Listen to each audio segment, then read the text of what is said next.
Добрый день, уважаемые телезрители. Мы в прямом эфире. Это программа «Диалог с народом». Мы находимся в большой студии НТРК Ингушетия. И буквально с минуты на минуту к нам присоединится глава республики Юнусбек Евкуров.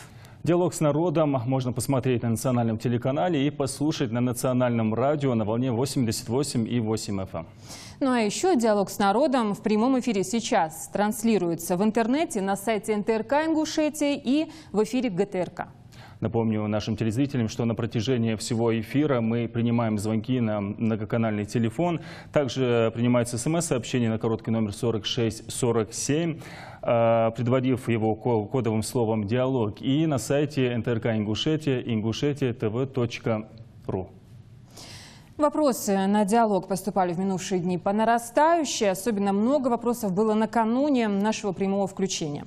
И чем ближе к началу эфира, тем их становилось больше. Чаще всего жители республики спрашивали о трудоустройстве, поднимали также проблемы в образовании, медицине и коммунальном хозяйстве. На данный момент к нам поступило почти 400 обращений, в том числе 70 на Инстаграм главы и около 50 на официальный сайт.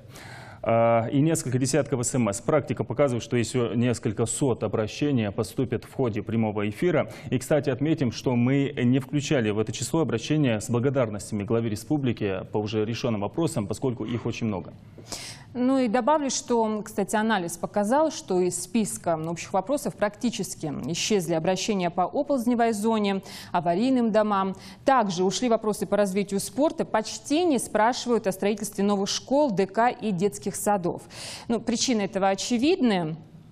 Все эти перечисленные проблемы, в принципе, в Ингушетии потеряли былую актуальность, а некоторые по результатам активной работы властей и, в принципе, вовсе сняты с повестки дня. Часть проблем решалась прямо во время поступления обращений на горячую линию в рабочем порядке, и не дожидался никто при этом прямого эфира. Итак, мы готовы начать. В студии НТРК Ингушетия глава республики Ингушетия Юнусбек Евкуров.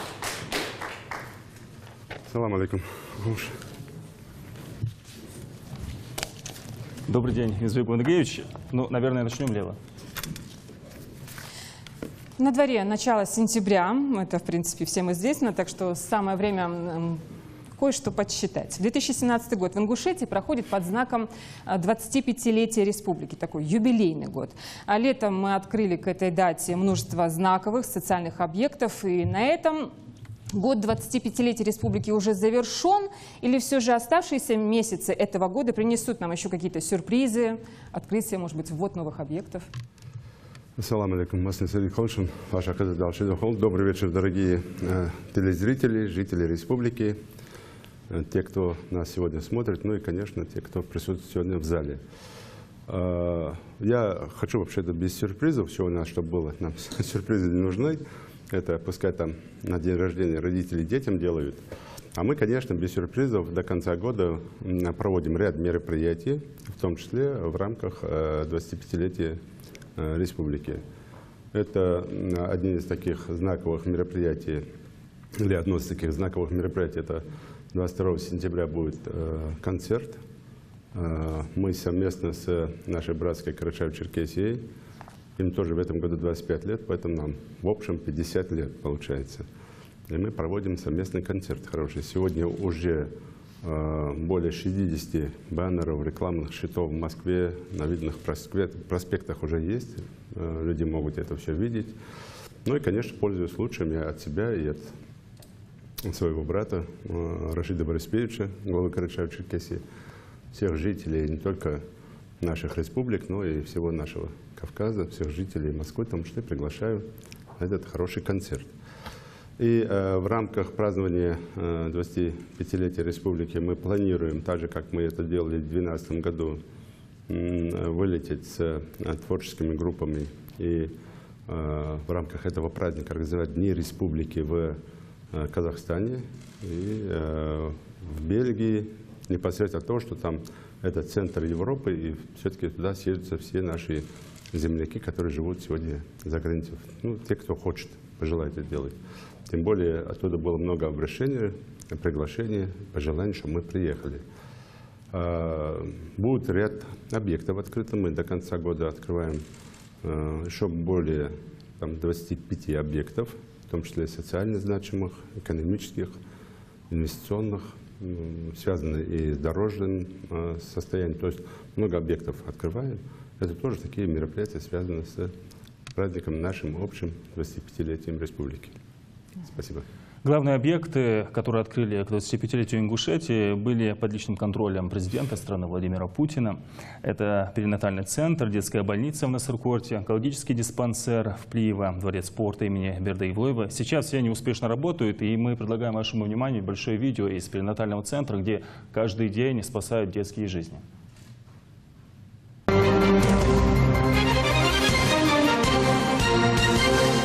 Добрый день, уважаемый Нурбек Панкиревич. Я Касумова Ильхам, жительница Чеченской Республики.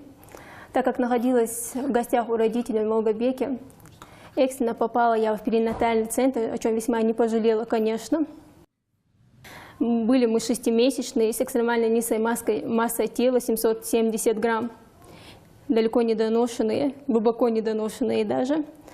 И вот благодаря этому центру, благодаря высокотехнологическому оборудованию, да и всему, что было здесь создано ради совместного проживания ребенка со своей мамой, и высококвалифицированным врачам, которого собрали все воедино. Отдельное спасибо им, конечно, особенно замглавврачу по педиатрии Аушевой Фатиме, заведующему реанимацией Нальгиеву Адаму за проведение высококвалифицированной работы, помощи. Была проделана огромная работа всему медперсоналу под их чутким руководством. Результат вы сами теперь видите. Почти уже 2 килограмма. Огромнейшее вам спасибо.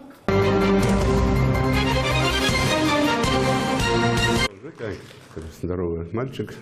Если окинуть взглядом все объекты, которые... Я сейчас поэтому хочу сказать по этому поводу, это тоже хорошее взаимодействие. У нас много жалоб поступает, в том числе иногородних жителей и Чеченской Республики, и Северной Осетии, там, даже из Дагестана.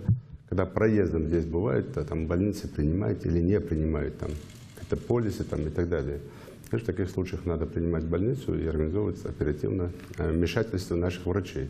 Ну и пользуясь случаем, хочу поздравить, так как это женщина с Чеченской Республики. Сегодня праздник, День солидарности, День Чеченской Республики. Всех мы поздравляем. Я в своем инстаграме, на странице, на сайте все это выложил. Всех поздравляем тоже с праздником. А ребенку и маме желаем здоровья.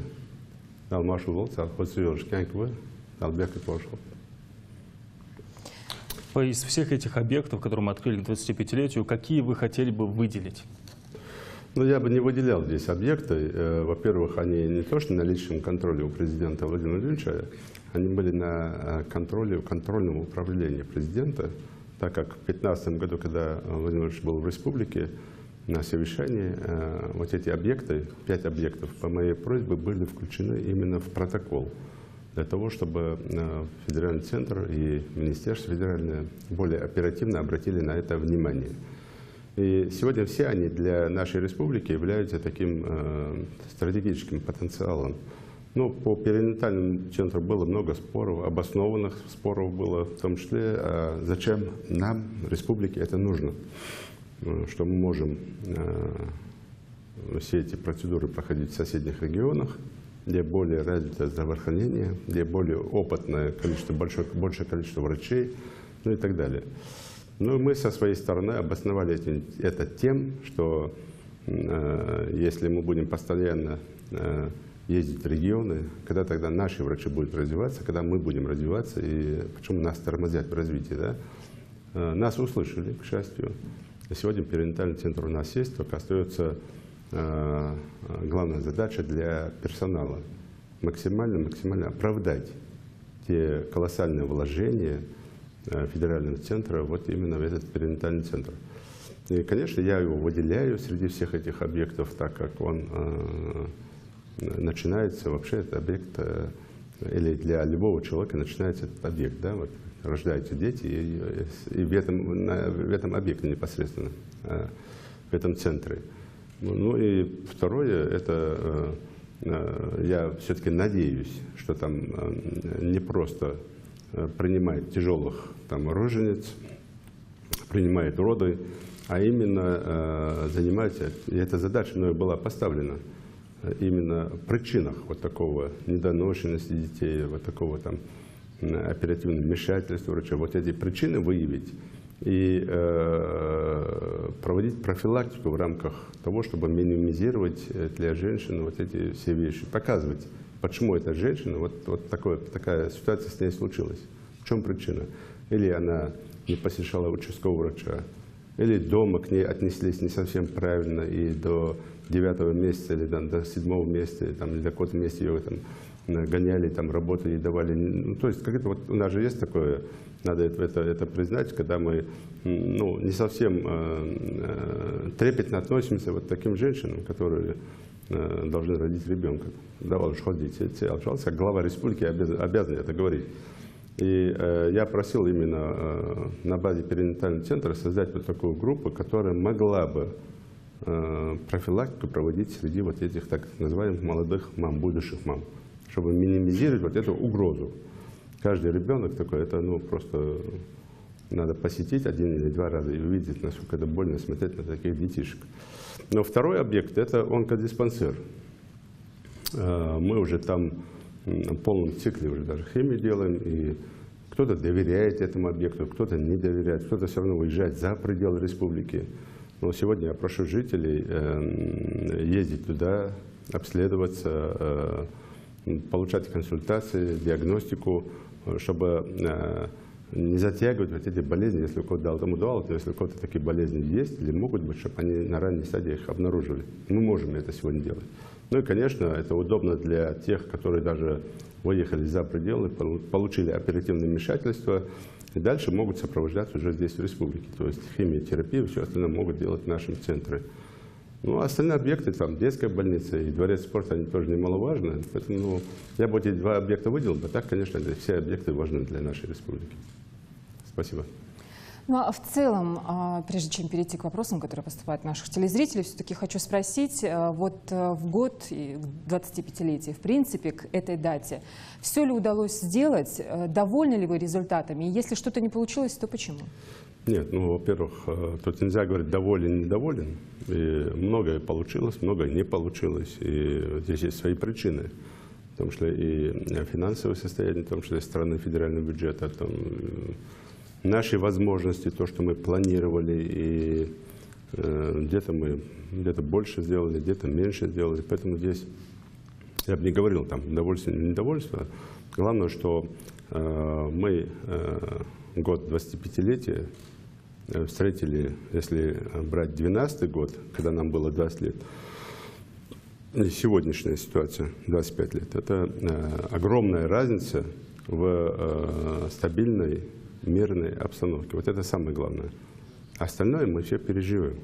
Остальное все нам удастся, все мы сделаем. Главное, чтобы не было тех годов, которые были до 2012 года. Вот это самое главное. Ну и плюс те проекты, которые мы не реализовали, где-то у нас что-то не получилось.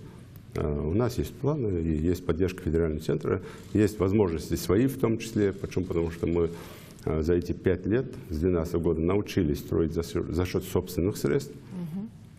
Научились в том числе уговаривать наших предпринимателей, которые тоже вкладывают в республику. Я сегодня посещал площадку, где строятся теплицы. Албаков Хаджибекер строит теплицы. Но это будет одним из таких прорывных проектов после сада гиганта Ингушетии. То есть это наши предприниматели. Таких очень много уже вкладывают, и я уверен, что в ближайшей перспективе мы увидим еще другие такие судьбоносные, такие бюджетообразующие проекты нашей республики. Спасибо. Ну, сейчас давайте передадим слово колл-центру Марии Месстоевой. Напоминаю нашим телезрителям, что вы можете обратиться к главе Республики Ингушетия Юнусбеку Бамангиреевичу Евкурову, просто позвонив по номеру 8 800 301 41 42 или отправить смс-сообщение на короткий номер 4647. И не забывайте кодовое слово «диалог». А на данный момент в колл-центр национального телевидения еще до начала эфира поступило 397 обращений. А с начала прямого эфира 23. Из них звонков 270, смс-сообщений 62 и на странице в соцсети главы региона 88 обращений. Поступают вопросы на абсолютно разные темы. В частности, вот Амина Картоева из Малгобека интересуется, почему в Ингушетии все руководящие должности занимают женщины? О как. То жаловались, почему нет женщин. Я не знаю, почему все, но я, например, мужчина. Я не смогу на это ответить. Почему? Потому что у нас большинство должностей занимают мужчины. Все депутаты, сенаторы у нас мужчины в том числе. Поэтому сложно ответить, там, какие же. Здравоохранение, женщина, я это считаю нормально. Образование, может быть, тоже женщина могла быть, но там мужчина руководит. Поэтому, опять же, это хорошо, это плюс, значит, мы доверяем женщинам. И вообще я скажу, что женщины, они более собранные в работе, более ответственные, и более аккуратные в работе, поэтому в этом ничего плохого нет.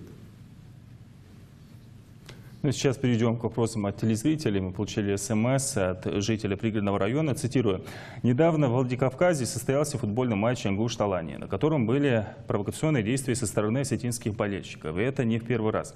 И наоборот, когда такие матчи проходят в Ингушетии, они проходят спокойно. Слышал, что по итогам матча в Владикавказе возбуждено уголовное дело. Верно ли это?» Здесь лукавить не надо. Когда в Ингушетии проходят, тоже были, выскакивали, мы помним это, на стадион, как дикари, и забыл про гостеприимство, про какие-то вещи. Поэтому здесь давайте не будем лукавить, если что, говорить там. Но при этом мы после этого сделали выводы, наладили, все сделали, и крайние матчи уже проходили так, как должно быть. По-спортивному, по-кавказски, с гостеприимством, со всеми делами. А то, что там в Владикавказе кто-то там что-то кричал, это не основная часть болельщиков.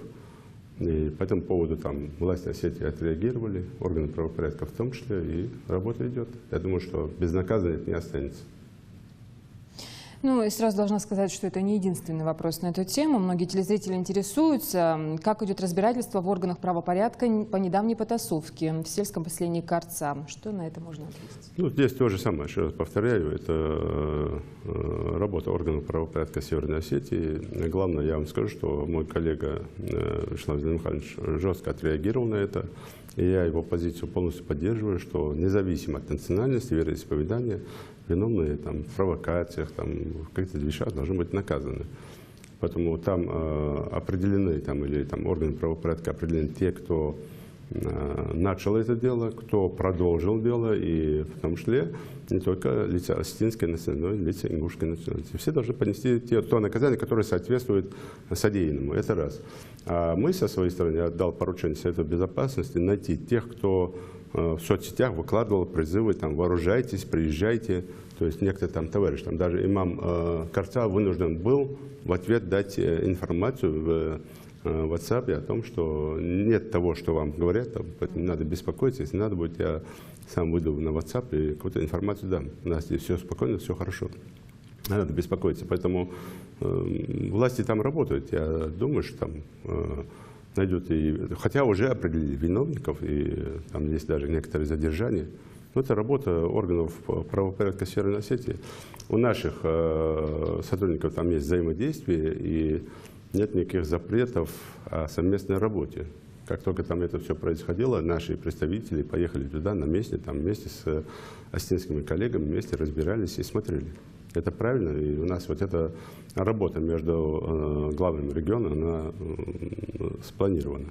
А то, что есть определенные провокации иногда, и иногда из-за того, что два человека между собой что-то не поделили, это все прирастает, в том числе имеет подтекст национального или межнационального конфликта. Это имеет место быть, но опять же, главная задача, чтобы мы быстро, оперативно это все минимизировали и не допускали распространения этого явления. Спасибо. И сейчас нам сообщают, что есть звонок от телезрителя. Алло, говорите, мы в вас эфире. слушаем. Звонок сорвался. Мы продолжаем. За последнее время в регионе побывал председатель правительства России Дмитрий Медведев. Он провел совещание в Магасе, расширенное с главами северокавказских регионов. Вице-премьер Ольга Голодец лично открывала республиканскую детскую больницу и новую школу в Насыркорте. Министр здравоохранения Вероника Скворцова приезжала на открытие перинатального центра и онкологического диспансера. Это, безусловно, говорит о внимании и поддержке со стороны федеральных властей нашей республики. Ну и, конечно, полномочный представитель президента Владимира Путина в СКФО Олег Белавинцев особо выделяет именно наш регион. Достаточно вспомнить, что 1 сентября он участвовал в открытии образовательного центра на 1500 мест в Магасе. И, уважаемый глава, насколько тесно власти республики работают с полпредом президента? Ну и вообще федеральный центр. Ну, в рамках, в том числе и, кстати, есть определенное поручение Владимира Владимировича Путина всем федеральным министрам работать на территориях, а не сидеть в кабинетах в Москве. Поэтому многие федеральные министры, почти все, они ездят, смотрят, работают. И у нас не только Ольга Юрьевна Голодец, но многие федеральные министры приезжают, смотрят. И ни разу в этом вопросе, когда мы, потому что приглашаем, нет отказов. В том числе часто сюда приезжает Илья Владимирович Кузнецов со своим первым заместителем. И, понятно, полпред это всегда на контроле все держит Олег Евгеньевич Белавинцев. И всегда готов приехать, поддержать. И в том числе, как вы говорите, открытие этого центра.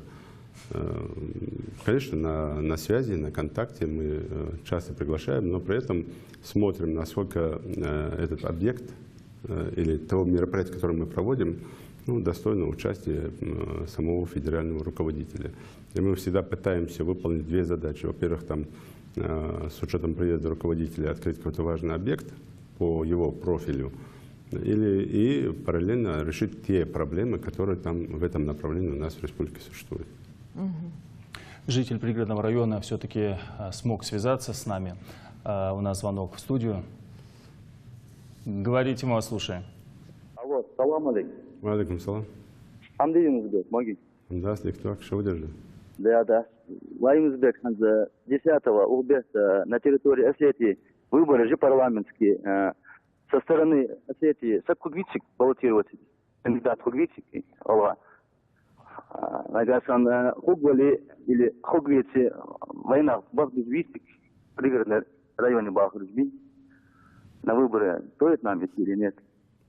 Ну, выборы Шхалбес, да, где на выборах надо участвовать, и здесь не надо делить там, кто там. А если там нашего представителя нету? Ну, если вашего представителя нету, как я так понял, ингушская национальность ты имеешь в виду? Да, ингушская национальность. Это уже ваша вина, почему? Потому что никто вам не запрещает выдвигать свои кандидатуры. Есть в Осетии политические партии, так же, как и у нас. И вы должны были собраться там, каким-то там ячейкам или, не знаю, кем-то предлагать свои кандидатуры в этой партии. Я не думаю, что там отказали бы членству в партии там, или КПРФ, или там, ЛДПР, или там, Единая Россия, Справедливая Россия. Я не думаю, что там отказали бы. Это раз. Уже сейчас поздно об этом говорить. Я не вникаю, там, кто там в списках этих политических партий, есть там ингуши или нет, но это уже вопрос ваш. Потому что вы там живете в пригородном районе, вы жители Эрсу-Алании, поэтому здесь надо за этим самим следить. Это раз. Второе, независимо, есть ли там кандидатуры там, ингушской национальности или нет, на выборы надо ходить, явка она должна быть обязательна. А уже за кого голосовать, это уже ваше право, ваш выбор. Поэтому я вам советую всем ходить, не только советую, а призываю сходить на выборы. Тем более у моего коллеги это первые парламентские выборы, и я бы хотел, чтобы вы поддержали и Вячеслава Зелимхановича с учетом явки своей. А после этого уже сделать выводы и каким-то образом постарайтесь выбрать достойных людей, которые могут в том числе отставить ваши интересы в Северной Осетии, в этих партийных там, списках, в различных политических партиях. Я думаю, что и после выборов в парламенте это спокойно может сделать, в этом ничего плохого нет. У нас есть звоночек, да, по-моему? Сорвался Нет, звонок. Хорошо, будем ждать. Возможно, перезвонит человек. Но многие жители республики в преддверии нашего диалога записывали свои вопросы, обращения, точнее, если быть, то видеообращения. Давайте, наверное, посмотрим одно из них. Все внимание на экран. Троицкий ях, Шевский 22 ях, Ильева зримая.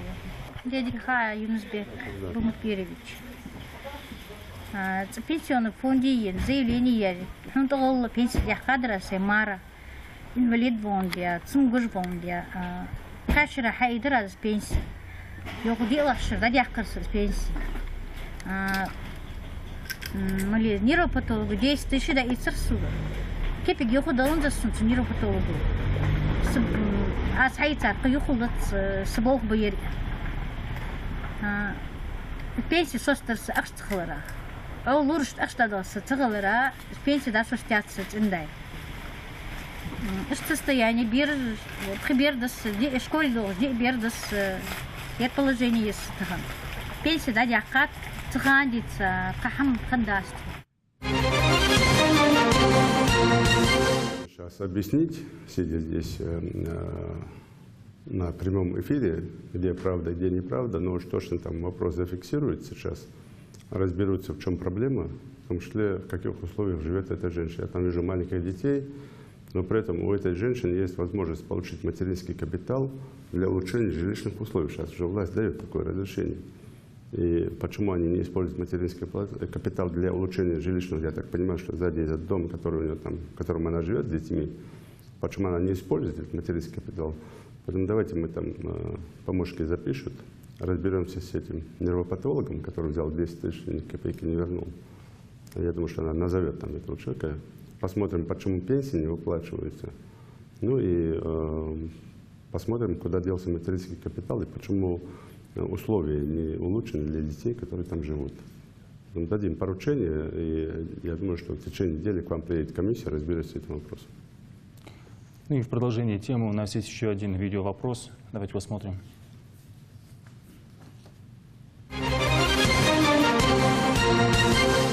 Сергей Галыч, Юнусбек Бамакиревич. На сегодняшний день очень актуальный вопрос по борьбе с коррупцией. Хотелось бы знать, как решается эта проблема на сегодняшний день.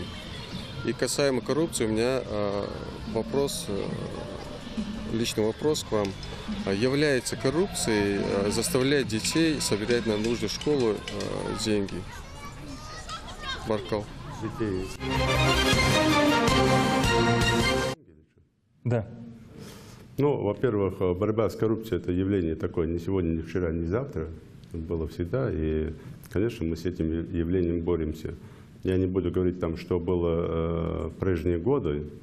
Но уж точно сегодня это место имеет быть в республике. И иногда даже, когда мы кого-то назначаем на должность, почему я и определял там в режиме онлайн конкурса этих директоров школ, аттестацию, после того, как взяли на работу и как взяли на работу, проверить родственные там вещи. Плюс, если помните, мы довольно много родственников, так называемых, увольняли с работы, которые совершенно не соответствовали занимаемым должностям.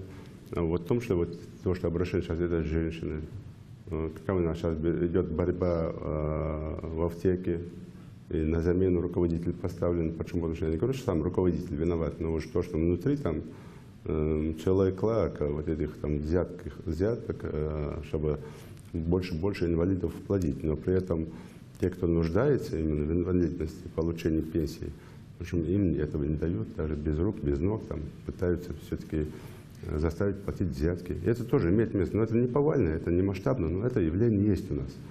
В том числе и на различных там тендерах там, и так далее. У нас много возбужденных уголовных дел, у нас много уволенных чиновников, посаженных, там, в том числе тот же пенсионный фонд, если вы помните, и сертификаты по МЧС и другие. Это мы поднимали все эти дела. Это как раз и является темой борьбы с коррупцией. Потом будем здесь продолжать в этом плане. Насчет школы, ну, знаете, здесь я не думаю, что это коррупция, если это не связано с директором напрямую. Во всем мире, не только у нас, во всем мире практикуется, когда родительский комитет принимает определенное решение. Есть тот набор, который есть в школе. Например, родители хотят поставить кулер, стаканчик одноразовый, ну, чтобы дети, когда хотят, пили бы воду, да? Но при этом они освобождают себя от того, чтобы каждый день бутылочку воды давать этому ребенку. То есть родители приходят к этому мнению, считают, что это дешевле им обойдется. Кулер поставить и скидывать там по 5 копеек на эту воду, да, чтобы там бутылек поставить. Это решение родительского комитета или коллектива родителей вот этой непосредственного класса. Родители хотят, там, учитель там, это имеет право, ничего здесь плохого нет тоже. Говорит, вот было бы неплохо экран повесить, чтобы я там мультики или что-то там показывала детям, для их же детей. Если родители кинулись и купили телевизор, то пожалуйста. Но это, конечно, должно быть все согласовано.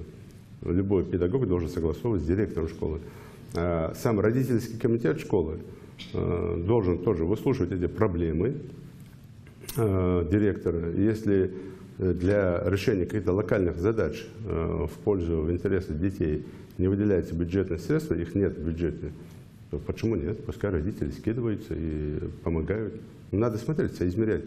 Но если деньги собираются на день рождения, на дорогие цветы, на дорогие подарки, это, конечно, это коррупция, даже если это родительский комитет определяет. Я тоже такие факты знаю, слышал, когда родительский комитет там собирает деньги на день рождения директора. Конечно, ни один директор этого не должен допускать. И вообще все, что делает родительский комитет, это делается для школы в интересах детей. В интересах детей. Для наращивания существующей учебно-материальной базы или же для того, чтобы дополнить тем, чего нет в этой школе. И что там не положено, например, там в рамках бюджетирования. Сейчас свой вопрос хочет задать. Но опять же здесь подчеркну, что это не обязаловка, и каждый родитель имеет право ничего не давать. То есть он может не согласиться с этим, и это его полное право. За это ребенка не отчисляют, за это ребенка двойки не ставят, за это ребенка не наказывают, тем более родители. Это право любого, добровольная тема. У нас звонок в студию. Говорите, мы вас слушаем. Здравствуйте, говорите, мы вас слушаем. Алло, Саид Калшинистбек Омскелевич. До Молгобеки, жительницы Омскелевич Омскелевич, Далакова Зарема. Сахугоду хастардыр, Молгобеки Охоспаркё, Вей Молгобеки. Вейтсиг насыл Хоспаркам, Тана Хугию Ахесту Дош, Хоспарка и Тхайер, Инердик Бохлого Цичербаш, Сын Хозы Алхамдах Цапарках. Хоз администрация бохложе, налож бохложе, хоз лилду, хок открытие шамажу чхана, хоз белка завести, дук хоз хамдят царцы баркиква. Это бисан цыголдани, бог цудул хоз далах дизеш хамхалчы, хамухулиса гидабах дизеш, бог цудуш. Так бирз да цыголдани сади керцы кулуш. Бисан освещение бик хозяйств цыгичер. Лавочки же тишу дандат хацигичер урна же кадукхос юацер ште. Тезик хос именно хос парком вейт ингушети иха хет дос хос парком ниве Молгобекеря. Из гремонти хамди хамляк хамди ветич. Из хоза хос хос хетер трас. Ваяр дикаха. Ваяр Молгобекер парк снахат милыш ханс. Вахмуставы голые мокр зел диар веймонти зел диар. Спасибо. Баркал Диариас Халхай, парк Дербагов Диктен, но мэр города должен там организовать эту работу, это его прямая обязанность и работа, и надо сделать и освещение, и лавочки, и все сделать для того, чтобы было удобно. Мэр города получил этот парк в таком состоянии, какой он сейчас есть. Красивый, хороший. То есть, если сказать, что это его заслуга, что такой красивый парк, это будет ошибкой. Он его получил сегодня такой, да, вот теперь он должен что-то сделать, пока мэр города. Пускай хотя бы лавочкой починить, как вы говорите, там урны поставить там. Ну, если я вынужден буду приехать урны делать, лавочки сделать и освещение делать, ну, я думаю, что такой мэр города мне не нужен. Я думаю, что он меня услышал. Я не буду сейчас сроки говорить, но уж точно после нашего диалога мы будем составлять план выполнения вот этих всех обращений, и там будет вот это тоже, этот вопрос тоже там будет. Баркал, что обратились, и примем меры. Ну, давайте немного о спорте. Последние 2 чемпионата мира по борьбе и по дзюдо, что уж скрывать, немного разочаровали болельщиков ингушских. Почему? В принципе, да, все мы рассчитывали на больший урожай медалей, но получилось как получилось. Ваше личное мнение, можно ли считать выступление наших спортсменов все-таки неудачным? Или нас уже разбаловали победой? Ну, нельзя так говорить, и слова «получилось как получилось» — это неправильно. Во-первых, мы должны гордиться тем, что у нас появились уже топовые хорошие бойцы, борцы, спортсмены, которые уже выходят на уровень сборной страны. И мы должны гордиться нашими дзюдоистами, которые сегодня уже в сборной были и выступали в Будапеште аж целых 5 человек от республики. 3 там за сборную страны, 1 за турецкую сборную и 1 за команду сборной страны. Выступление, нельзя сказать, что оно провальное, да, или неудачное. Да, нам хочется больше, но тем не менее, это первый чемпионат вообще такого уровня для наших борцов, дзюдоистов. И здесь очень, ну, как вам сказать, сложно психологически вот эти барьеры прийти. И Хасан, и Хусен, я думаю, что они уверены, они выступили достойно. Хасан бронзу взял, что выше ходит от чемпионата мира. Там довольно сильные соперники, и у них большое будущее, они молодые ребята, все у них получится. Поэтому давайте мы не только их будем, наоборот, в таких случаях еще больше надо поддерживать. Я не говорю, что мы там, они молодцы, и мы их будем поддерживать дальше, и они еще не раз докажут и покажут, что они сильнее в своем весовом категории, сильнее всех. Это одно. Насчет вольной борьбы, я бы тоже не сказал, у нас хорошие ребятишки растут. Я не знаю, сегодня там Евлоев взял в финале или нет, там, но он в финал уже вышел, молодежной сборной страны. А второй Евлоев проиграл, но ничего плохого. Главное, что он принял участие, выступил. И то, что они в сборную попали, это для нас большая честь, для республики. Они сборные страны. Они все равно в своей весовой категории лучшие. Первые, в первых строчках стоят. По вольникам взрослые, да, я могу говорить, что там я в некоторой степени доволен. Почему? Потому что не оправдались наши надежды пятилетней программы, чтобы борцы выросли. Но я думаю, что они тоже находятся в десятке своих весовых категориях. Это тоже неплохо.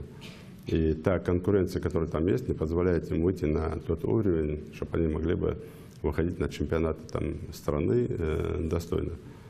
Насчет греко-римской борьбы, серебряная медаль Евлоева, что, плохо, что ли? Давайте мы там... Один человек выступил и взял серебряную медаль от России. Ну, я имею в виду в составе сборной России. От Ингушетии выступил один. Муса Евлоев. Взял серебро. Посмотрите, какой достойный соперник был. Именитый, опытный. И то, я думаю, что Муса мог бы взять. Но здесь не надо забывать про опыт. Если у Алексаняна был опыт Олимпийских игр, или 4 или 5 раз участия в чемпионатах мира, чемпионатах Европы, у Евлоева не было такого опыта. Это довольно серьезный психологический барьер, поэтому у наших ребят будущее. И вот это получилось, как получилось, давайте больше не будем говорить. Я благодарен ребятам, и держаться надо, и наоборот, когда проигрывают, они становятся злее. Сейчас покажут мастер-класс хороший. Спасибо. За последние годы в республике построено множество спортивных объектов. Их все знают. Это и дворец спорта, напомню, его строительство находилось под личным контролем Владимира Путина. И многочисленные фоки, бассейны, ледовый дворец. Говоря о зимних видах спорта, мы планируем их развивать дальше? Ну, во-первых, я уже говорил, что Владимир Владимирович Путин руководит всей страной. И лично контролировать дворец спорта республики ему будет очень сложно. Поэтому у него есть контрольное управление, которое выполняет поручения президента и контролирует строительство объектов. Поэтому мы будем так поправлять эти вещи. Эти объекты, 5 объектов в республике стояли на контроле контрольного управления президента Российской Федерации. Они это все проверяли, а, конечно, доклады о том, что они завершены, я сам лично при встрече Владимира Владимировича об этом показывал и рассказывал, докладывал. Мы будем развивать виды спорта в различных направлениях. У нас хорошо сейчас развивается хоккей. Мы в этом году сдадим 2-ю площадку. Такая очень хорошая, красивая площадка. То, что вы сейчас видите, похожую площадку на ангар со стороны, ну, пока не обращайте внимания. Почему? Потому что там будет такое красивое обрамление, или, как это говорят водители, молодежно же, автомобильный так, тюнинг, да, вот типа такого, там будет красиво все сделано. Он будет очень красиво смотреться, вписываться. Мы планируем построить ряд, в этом году уже там начало строительства 3 физкультурно-оздоровительных комплексов. Сегодня у меня был президент Федерации смешанных единоборств, мы проговорили вопросы в том, что в этом году начнем строить и хорошее здание под Академию ММА. других много площадок, в том числе открытых, закрытых, там, развитие там, школьных стадионов, школьных спортзалов. Ну и, конечно, новые, в том числе федерации спорта, особенно олимпийского вида спорта. Мною дано поручение министру спорта на самое пристальное внимание и бюджетирование – это олимпийские виды спорта. Остальные виды спорта, пусть ребята не обижаются, но мы их тоже не брошим, но это не бюджетные источники. И плюс, конечно, сейчас одна из таких главных задач – это аттестация всех тренеров. Почему? Потому что многие тренеры – это вчерашние спортсмены, которые не имеют там никакого образования тренерского. И нам надо выделить ребят, отправить учиться, чтобы они получили корочки, как говорится, и были дипломированные тренеры. И плюс здесь нам надо нарабатывать, в том числе, и спортивных врачей. Для этого тоже задача поставлена, где наши должны проходить, там, чтобы были арбитры, судьи.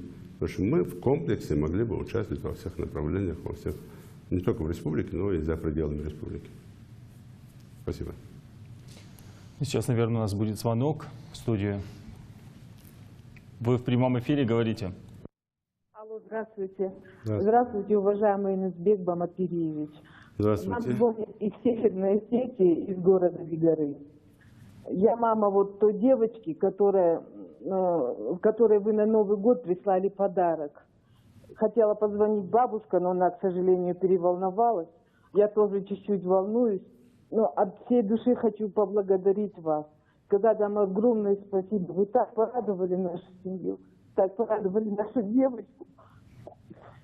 Я просто вот чуть волнуюсь, извините, пожалуйста.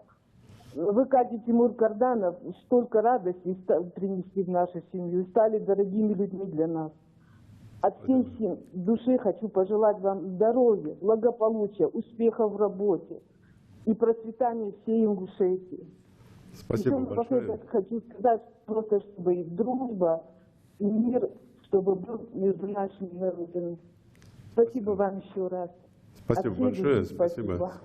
Спасибо, девочке большой привет, здоровья, и бабушке тоже большой привет от нас, Алла Маршал, здоровья. Ну, а насчет подарков, знаете, это практикуется, не только я, как глава республики, там подарки отправляли, там, или в другие регионы, в том числе и наши соседние. Все главы это практикуют, все дарят, особенно где, когда вот эта девочка, она, насколько я помню, нарисовала портрет главы республики, в том числе, да, ну и мы в ответ ей сделали хороший подарок. Поэтому спасибо большое, здоровья, счастья вам всем, и мира, добра и нам всем, и между нашими народами. Спасибо. Так, у нас сейчас видео вопросы, да? Сколько понимаю. Есть у нас видео вопросы? Давайте посмотрим. Все внимание на экран. Дарья Галчин, Бог беркет и Галчин, председатель сельского общественного совета Далакова. Юнусбек Пенгриш, тахана остров Латыши вопрос бы, юртхол Ачуа, улица Кулбужева. Один из первых, а я второй центральной улицы, улица 6 школ, средняя первая школа, средняя вторая школа. Что-то нах антигр общественный совет юртер нах чаа беспокойный будет, что тротуар улха. Машин поток чаает, улица Толдани и бери, тушин 6 школ цикалора, улха чаа поток, бери поток чаает хазик. Вал цик ваште халче хуг али ахш хуг звулк. чага иш хугр дихш будет ухут нах тротуар бляхш мети гитхак схуг вопрос ли она бог бут юртушнях иншалlah шхобот ala гита ход духрт со встречи у духр жнах цан хаваша хитшхани схигул қвадя а поручение на скважин подключить она скважин подключить аэртон Солтяга тигры цухин улуқы существенно улучшится дыр ситуации. Дикяга но вопрос до конца решения хи ер новостройки же нах даются булур расширять дыр стремительно ют духу да булуж метигити цулуха валу ваша должен метиг бог метигели тах таскважин халчи практически вопросы дик халмегжерт духу чнях. Смежный видеовопрос на ту же тему. В принципе, из селения Галашки.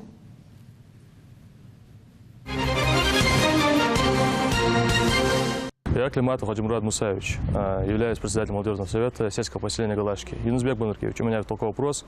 Протяженность сельского поселения Галашки составляет около 7 километров. Так как в горах у нас курортная зона, особенно в летний период бывает очень много машин. Как и все, водители не соблюдают скоростной режим. В связи с этим хотелось бы увеличить, если есть такая возможность, тротуары в селе. У нас очень мало тротуаров. Баркул, я рассказал, ночишка, хамин таксисту, я ловил, галашки уроки, млак погерз, я. Сойгяны галашки, масчака галашки. Хочу, да, юрта, хотя балаш. Галашки ир, я ж водишь, я уроки, млак погерз, я. Одному 8 километров или там 9 километров протяженность галашки. Но отвечая на оба вопроса. Ну, первое, это тема главы районов и главы села. Можно тротуары делать из тротуарной плитки, можно тротуары делать из асфальта, а можно тротуары делать, я уже показывал, там и есть практика в регионах, где просто делают там бордюрный камень, засыпает хороший там мелким гравием. Это тоже тротуар для детей, поэтому здесь сложного нет ничего. Почему главы этого не делают, для меня это загадка, поэтому пришлю комиссию, посмотрю. Ну что ж, я как глава республики не могу с бюджета выделять туда средства, их нет в бюджете, чтобы делать там тротуары. И когда дорога туда делалась, тогда мы уже хорошую дорогу асфальтированную делали, там шли в сторону Алкуна, и там сейчас завершается эта работа. Ну, можно было бы главам там и с подрядчиками переговорить, чтобы на каком-то участке там помочь делать эти тротуары и как-то организоваться. Если в Галашках там проблем нет, я там смотрел, в принципе, нет выхода на красную линию или за красную линию. И если тротуары делать там оно удобно, то в Далаково не знаю, насколько там удобно это делать. Почему? Потому что многие выходят тоже за красную линию.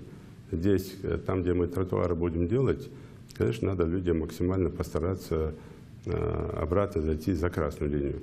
Ну и плюс, я еще раз хочу сказать, Далаково, например, если мне память не изменяет, мы там завершили на центральной улице, к новой школе, тротуары и все остальное. И в Яндере, во всех, и в том, что в многих селах там одна из задач стоит так, чтобы центральные улицы были максимально освещены и с тротуарами. А промежуточные улицы, давайте мы постараемся своими силами, там, главы муниципальных советов образования решать эти вопросы. Тем более и первый, и второй обращающийся, это из общественных советов, как взрослого, так и молодежного.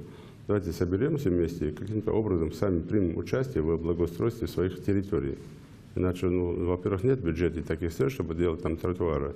Во-вторых, я вам скажу, в этом году мы, ну, если так память не изменяет, более 4,5 километров тротуаров уже сделали. И это продолжается тема, в том числе по проекту благоустройства городов. В том числе эта тема продолжается. Но везде это сделать мы не можем. Поэтому главам сельских поселений, вот здесь я думаю, что они меня слышат, надо просто спроектировать и вместе с жителями начинать делать уже хотя бы такие рабочие тротуары, и как появятся средства, возможности, просто положим асфальт там, или тротуарную плитку, но пока хотя бы сделайте из гравия там тротуары, чтобы люди могли ходить. Спасибо. Спасибо. Насчет воды в Далаково, ну, я повторяю еще раз для всех телезрителей, которые по воде беспокоятся, мы знаем, где у нас локальные вот эти ситуации, там, где не новостройки, новостройки, я считаю, не те, которые сегодня начаты, 1-2 дома стоят, а там, где новостройки уже, где уже и не новостройка, а мы просто ее называем новостройкой, там уже 80% территории заполнено. Там будет реакция, мы будем сейчас продолжать эту акцию, эту работу. Надеюсь, что Игорь Иванович Сечин нам еще поможет с средствами, как и в прошлом году. И мы дозавершим эту программу и проект по обеспечению водой граждан. Но, тем не менее, у нас проблемные точки они остались, мы над этим работаем. И в ближайшее время, после согласования с общественными советами, с представителями общественных советов населенных пунктов мы будем собираться. Это, я думаю, что в октябре где-то это время будет. И еще раз поговорим по водообеспечению. Я бы просил руководителя общественных советов населенных пунктов, я вот в прошлом году допустил ошибку, что вас не собрал. Но давайте мы более принципиально отнесемся и посмотрим и исторические моменты. Например, если в Сурхахах нам надо поставить там, 1 или 2 резервуара, там, они деньги, небольшие деньги, но все равно это деньги, то там проблема, она сама по себе исчезает по воде. Там просто наполняется резервуар, и люди там пользуются водой. В Плиево другая ситуация. Есть нижняя часть Плиева, верхняя часть, где вода есть, где воды нету. Там тоже надо там отдельные подходы. Не просто там в каждом селе нужно там почти на каждую улицу отдельный подход должен быть. Как этот вопрос решить? Ну, давайте вы тоже в общественном совете посмотрите, и вот эти предложения максимально мы нарастим, и с учетом наших возможностей и средств сделаем так, чтобы в следующем году у нас в жаркое время меньше было проблем с водой. Но здесь тоже встречная просьба к жителям. Вся основная проблема – это не уплата за воду, за свет, за газ. Если вы коммунальные платежи не делаете, очень сложно там каким-то образом пытаться провести у вас какие-то там мероприятия, связанные с ЖКХ. Здесь тоже я просил бы, чтобы это было двустороннее движение, чтобы вы за коммунальные услуги платили. Спасибо. Спасибо. Давайте звоночек послушаем. Алло, вы в эфире говорите. Добрый вечер. Добрый вечер. Юнусбек, зампредседателя привел пчеловод. Баху Аллортно Дыхан, он лично, отклоняя внимание, он намилу Шерпудина, мэр Молдавека, Гоги Махмуда, особенно он яхуа ханяч, а решит себе чего разрешит дружбат, я вряд слова сделал. Барку Халтус, отклоняя, хашти шквачи, да, если бы халату хамзан, два знатки. Наш айрал. Я так понял, ассоциация пчеловодов. Да. Баркал Диарасхол, Мамилов, Шерпудин, Баркал Дали, парк надо делать в любом случае, парк с него не снимает с ответственности. А насчет пчеловодов скажу, что когда я их первый раз собирал, мне кажется, что это была основная проблема республики. У них пока не коснешься, насколько там глубоко проблемы уже извечные, даже поделить место, где эти ульи должны стоять, даже этого не было. Поэтому, конечно, мы систематизировали, создали ассоциацию пчеловодов, поэтому вам спасибо, что вы дружно подошли к этому вопросу. Я надеюсь, что после того, как мы решим вопрос оползневой зоны, мы эту всю зону передаем пчеловодам, ассоциации пчеловодам, там будут высажены так называемые медоносные деревья, и мы будем еще больше производить меда. И создадим условия для наших там, пчеловодов, не только для наших, почему? Потому что так же, как наши выезжают и в Краснодар, и в Ставрополь, и в Чечню, и в Дагестан, также оттуда будут приезжать тоже пчеловоды к нам. То есть это такая целая география пчеловодов по всем направлениям. И будем пользоваться вот этими там природными благами для того, чтобы все-таки чтобы с медом у нас в Ингушетии не было проблем. Баркал. Мы не можем не затронуть тему о свадебных кортежах, особенно после того, как участники одного из кортежей устроили буквально транспортные баталии, скажем, на дороге. Вопрос этот больной, и он требует безотлагательных мер. Но как их осуществить на практике, спрашивают наши телезрители. У нас видеовопрос. Дедик Халта Юнусбек Бамадгиреевич. Социально просто. Что на каждой свадьбе участковый глава администрации халвезян. А вот в Дидезна Гасана цхан юшта шико свадьба юлушхалч. Башкал Дарьясхал.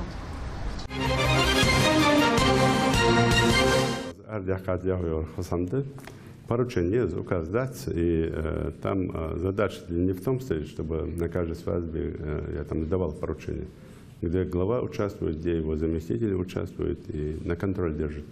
Участковых там хватает, в селе не только один участковый, там несколько участковых, и по своим участковым пускай тоже делится. И я не говорю, что у нас трагичная ситуация, у нас все нормально со свадьбами, просто те, кто нарушает эти правила, они постоянно пытаются выкладывать это в интернет и как-то выставлять республику в некрасивом свете. Еще гордясь этим, показывая на 6-й регион крупным планом, ну и так далее, неважно. Ну и вот те мои рекомендации, поручения, они связаны с тем, чтобы все-таки минимизировать ущерб здоровью любым гражданам на дороге. Потому что вот этим, так называемым в кавычках, безбашенным, которые не совсем понимают, что они делают. Неуважительное отношение. Я вообще не знаю, откуда это все берется. Да, и мы были молодыми, тоже старались где-то как-то там себя вести, что там, не таким образом как-то выставлять себя там. Какое-то уважение должно быть. Я понимаю, что друг, товарищ, там, хочется в хвост там, этой невесты, там, сказать, как почетное место якобы. Зачем это делать? Для чего это делать? Никакого уважения там, к тем старшим священнослужителям, которые там в колонии едут. И самое главное, что таких случаев не только у нас, а и в регионах там, с такими нехорошими последствиями уже было много. Поэтому, конечно, мы стараемся как-то оградить. Я думаю, что если есть вопрос задавать, найдет там и глава района, и глава села, как это все, если там в одном селе несколько свадеб, как там взять на контроль. В этом задача. И просил бы молодежь нашу особенно женихов так называемых, уговорите своих друзей, чтобы они настоящие нокости были. Просто обычно, Аллах, хамдали, нокости мы же прожили, настоящие нокости были, доктары были, ханяк, мы улати, машину игла, ярмадила. То есть как-то можно самим попросить это, и даже не надо нам даже вмешивать этот процесс. Ребята сами это все вопросы решат. Я думаю, так. Ну, давайте еще один звоночек примем. Алло, вы в эфире, говорите. Добрый вечер. Добрый вечер. Алло. Да. Задать можно вопрос? Можно. Юнусбек Баматкиревич, вас беспокоит Сунжа. Моя фамилия Мирзоев. Я инвалид первой группы. Я от Совета старейшин вас беспокою. У нас вот какой вопрос, собственно. На протяжении длительного времени «Газпром», Пятигорск такой есть, заколдованный круг. Вами выделяется нам помощь, вами выделяется в какой-то степени там, по субсидии, значит, помощь. И на протяжении длительного времени вот с этим, с перечислением у них никак не ладится. Вот, неоднократно обращались по этому поводу. И не поступает то, что выделяется, и то, что мы могли бы сами разницу оплатить. Вот. На звонки не отвечают. На обращение никакого ответа. Вот. Есть там такой, не знаю, Селихов какой-то там. Вот. И в результате, значит, к нему доступа нет, никакого приема граждан нет. Неоднократно мы бывали, несколько человек группами старались. И в конце концов решили обратиться к вам, поскольку я вас знаю, вы вопрос решаете, не затягивая. Поэтому убедительная просьба, чтобы они в свое время наладили вот эту систему перечисления и куда в течение длительного 2-3 месяца приходится ждать, в результате скапливается долг. И вот такое обращение. Баркалхон, извините, пожалуйста. Давайте я постараюсь там, Селихова уже нету, в том числе из-за вот эти там нехорошие отношения к этим просьбам. И это не первый сигнал, когда руководитель такого ранга игнорирует личное обращение, и даже когда старики приходят, там становятся, он даже соизволяет себе там не принимать их или там своим помощникам дает поручение, чтобы пообщались, там разобрались, почему там какая проблема. Я дам поручение, но здесь вопрос не в Селихове. Здесь вопрос в том так называемом газовике района, города. Почему он допускает вот эти вещи? Если вопрос стоит, я так понял, о монетизации льгот, то здесь надо разобраться, кто вводит в заблуждение, в том числе нашего уважаемого старшего, так как если есть договор с «Газпромом», в том числе или там МРСК, или с водоканалом, есть лицевой счет открытый, эти деньги туда поступают, минуя этих товарищей, они в любом случае эти деньги поступают ему на счет. Это не связано с энергоснабжающими организациями. Они совершенно другие деньги, они по другой схеме идут. И давайте я дам поручение, завтра, послезавтра разберутся, и я думаю, по вашему вопросу к вам приедет и заместитель руководителя Межрегионгаза и ваш районный руководитель, который лично должен эти вопросы отслеживать. И странно, что у вас нет такой площадки обращения именно не к Селихову сюда, или неважно, кто здесь будет там в целом руководителем, а к районному руководителю этого профиля нет контакта. Здесь в связи с этим дал бы поручение своим помощникам организовать именно и везде развесить, чтобы жители знали, кто в районе руководитель или РЭС, или там газовой компании, там, или же водоканалов, чтобы люди могли напрямую туда обращаться. А уже после этого уже выходить на контакт уже наверх. Спасибо. Мы сейчас передаем слово в колл-центру. Там работает наша коллега Мария Мистоева. Спасибо. Я напоминаю нашим телезрителям, что каждый из вас может обратиться к главе Республики Ингушетия во время прямого эфира, позвонив по номеру 8 800 301 41 42. Звонок бесплатный. Или написать смс-сообщение на короткий номер 4647 с кодовым словом «Диалог». На данный момент в колл-центр поступило уже 497 обращений. Тематика, как я говорила, абсолютно разная. Лидируют по количеству жилищные вопросы, их 97. По образованию поступило 80 обращений. По трудоустройству 78. По дорожной тематике 52. Земельных 43. ЖКХ 51. Здравоохранение 38.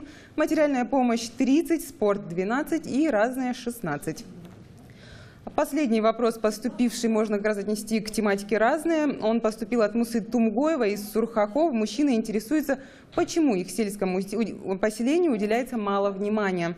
Ну и я сразу зачитаю второй вопрос. У Ахмеда Индиева. Ахмед Индиев написал нам из Малгобека. Он просит помочь ему с трудоустройством. У мужчины есть юридическое образование. Он многократно пытался устроиться на работу в МВД, но безуспешно.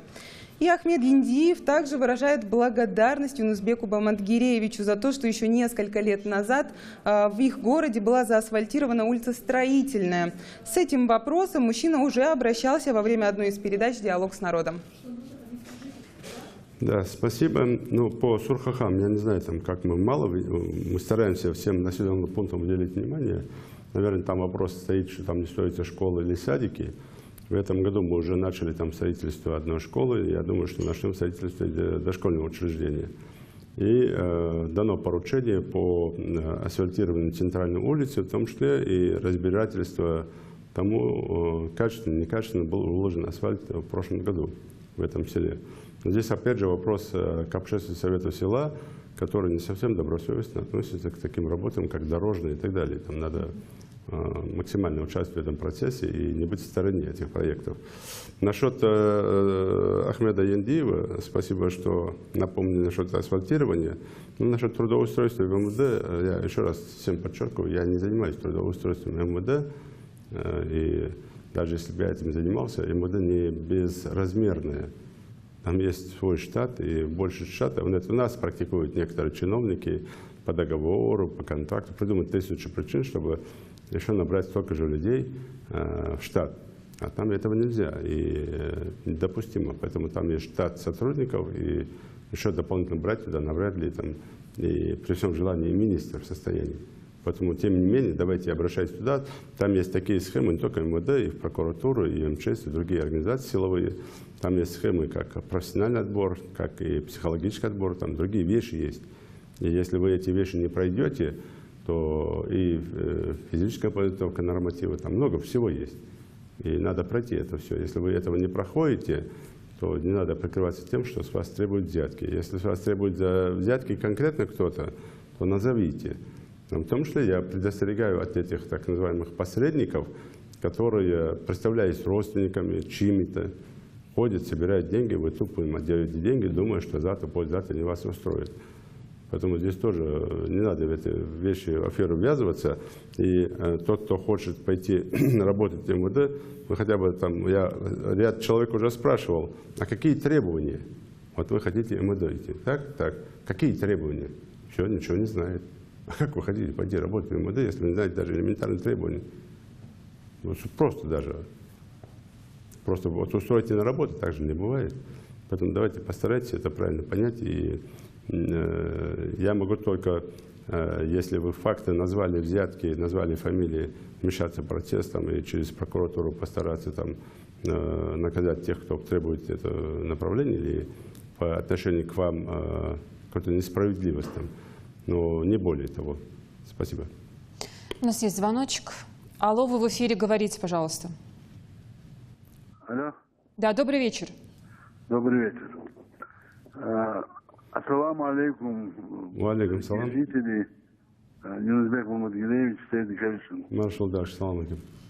Юнусбек Мамадгилевич, что отдаю хаваш.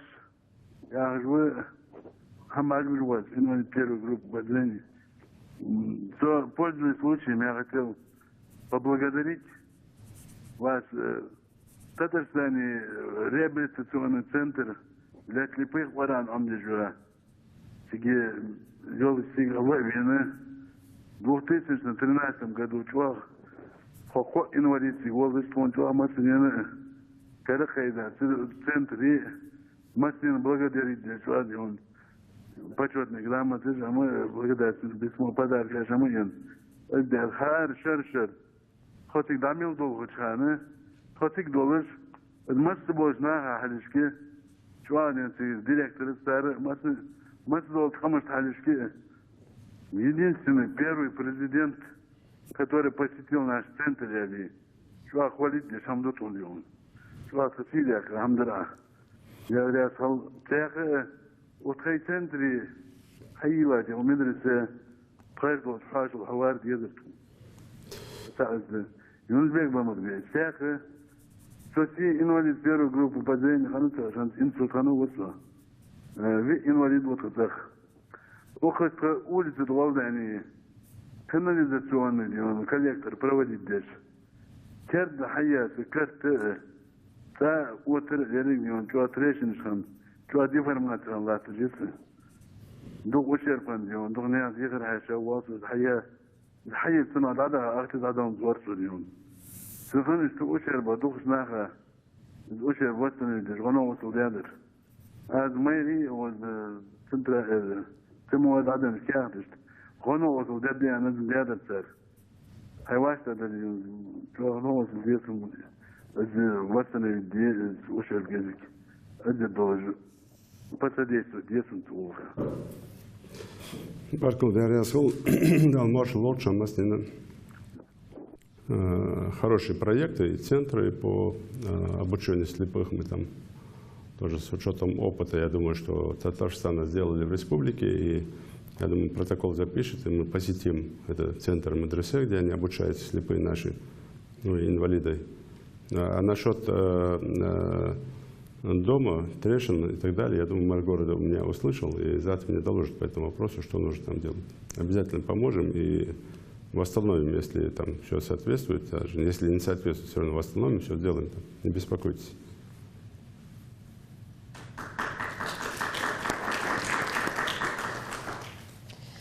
Так, ну давайте тогда отвлечемся от республиканских обращений и проблем, поднимемся на федеральный уровень. В 2018 году в России, в принципе, все ждут президентские выборы, и действующий глава государства Владимир Путин прямые вопросы о его участии в этих выборах пока никак не комментирует. И вот лично вы, хорошо зная Владимира Владимировича по совместной работе, хотели бы продолжить с ним эту работу в течение следующего президентского срока?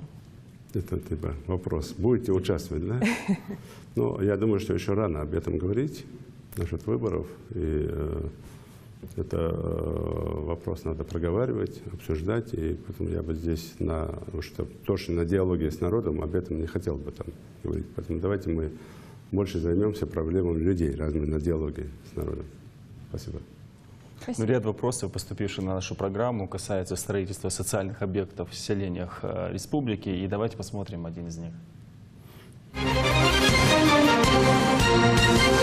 Дейзик Халшин Масани, уважаемый Юнусбек Мамадгилевич, я Берсингова Амина, сельское поселение Вежари. У нас такая просьба к вам. В нашем селе около 100 детей дошкольного возраста и отсутствует детский садик. Если это возможно, хотелось бы попросить вас хотя бы временно, пока нам его не построят, открыть либо при школе дошкольное образовательное учреждение, либо уже как-то построить этот садик. Ну, давайте мы изучим тему. Навряд ли там при школе можно сделать это, как и сама школа там такая, не совсем там соответствующая. Потом у нас в проекте стоит школа, детский сад в Вижери. И дорогу туда сделать, там, мы там будем менять дорогу с учетом того, что Вознесеновская и Бековичи, и поселки там Лермонтов и другие, они там уже под снос. Поэтому мы там будем объездную дорогу тоже делать. Поэтому в рамках вот этого всего проекта по Вижери мы там будем, конечно, заниматься и благоустройством села. Мы надеюсь, что в ноябре мы уже приедем туда, и конкретно уже план развития села на 2018 год мы там уже обозначим перед жителями.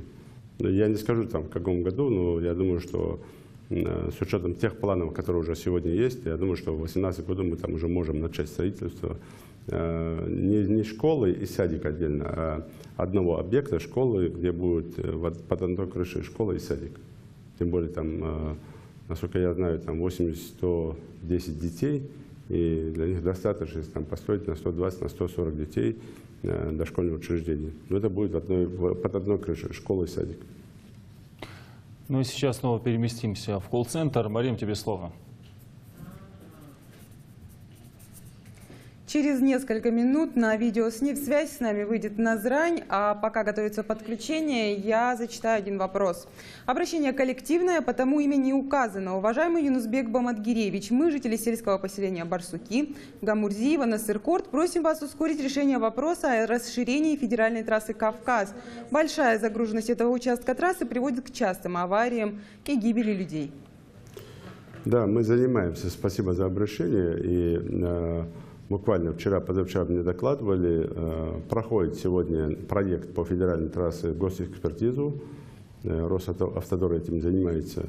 Или после прохождения госэкспертизы уже в этом году первые 300 миллионов рублей, на следующий год планируется продолжение трассы. Тем более это тоже стоит в рамках протокола поручения президента Российской Федерации Владимира Владимировича Путина. Но проект, сметная документация и прохождение экспертизы это занимает на такую дорогу и на такую работу такое большое время, это почти год. Поэтому я думаю, что в этом году мы обозначили главный приоритет, это Магазский круг развязку сделать, уже в этом году начать делать. А дальше уже со следующего года уже продолжение реконструкции, уже как оно шло со стороны Чеченской Республики, где она у нас остановилась. И я думаю, что в этом и в следующем году мы активно продолжим эту работу. Спасибо. Ну а сейчас обещанное прямое включение из Назрани. Светлана, мы вас слушаем. Здравствуйте. Здравствуйте.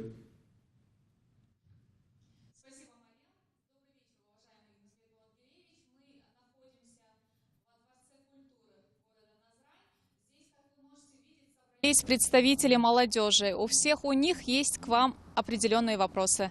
Давайте они их зададут. Все? Сайкалшин Юнусбек Баматгиреевич, Магомед Суроев. У меня вот такой вопрос. Вот недавно была реконструкция, отремонтирована улица Московская, в связи с чем, пользуясь случаем, хотелось бы выразить огромную благодарность. Данная улица была асфальтирована, что привело эту улицу в очень такой приятный, красивый вид. И в связи с этим у меня вопрос, возможно ли проложить освещение по данной улице, так как я считаю, что это было бы хорошим завершением реконструкции данной улицы. Спасибо большое. Улица Московская имеет имя нашей великой столицы, нашей страны. Это же плохо, что там нет освещения.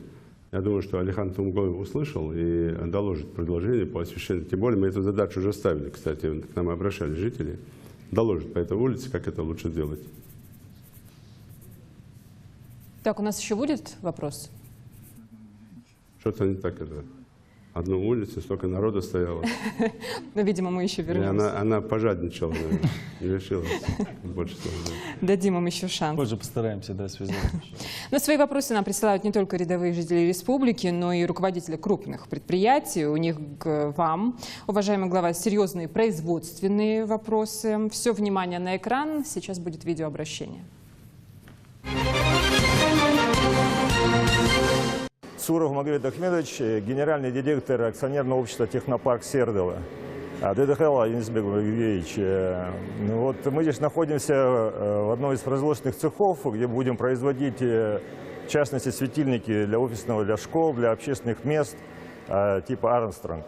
И в связи с этим у меня вопрос и пожелание, вот, чтобы все строящиеся объекты республики максимально оснащались нашим осветительным оборудованием.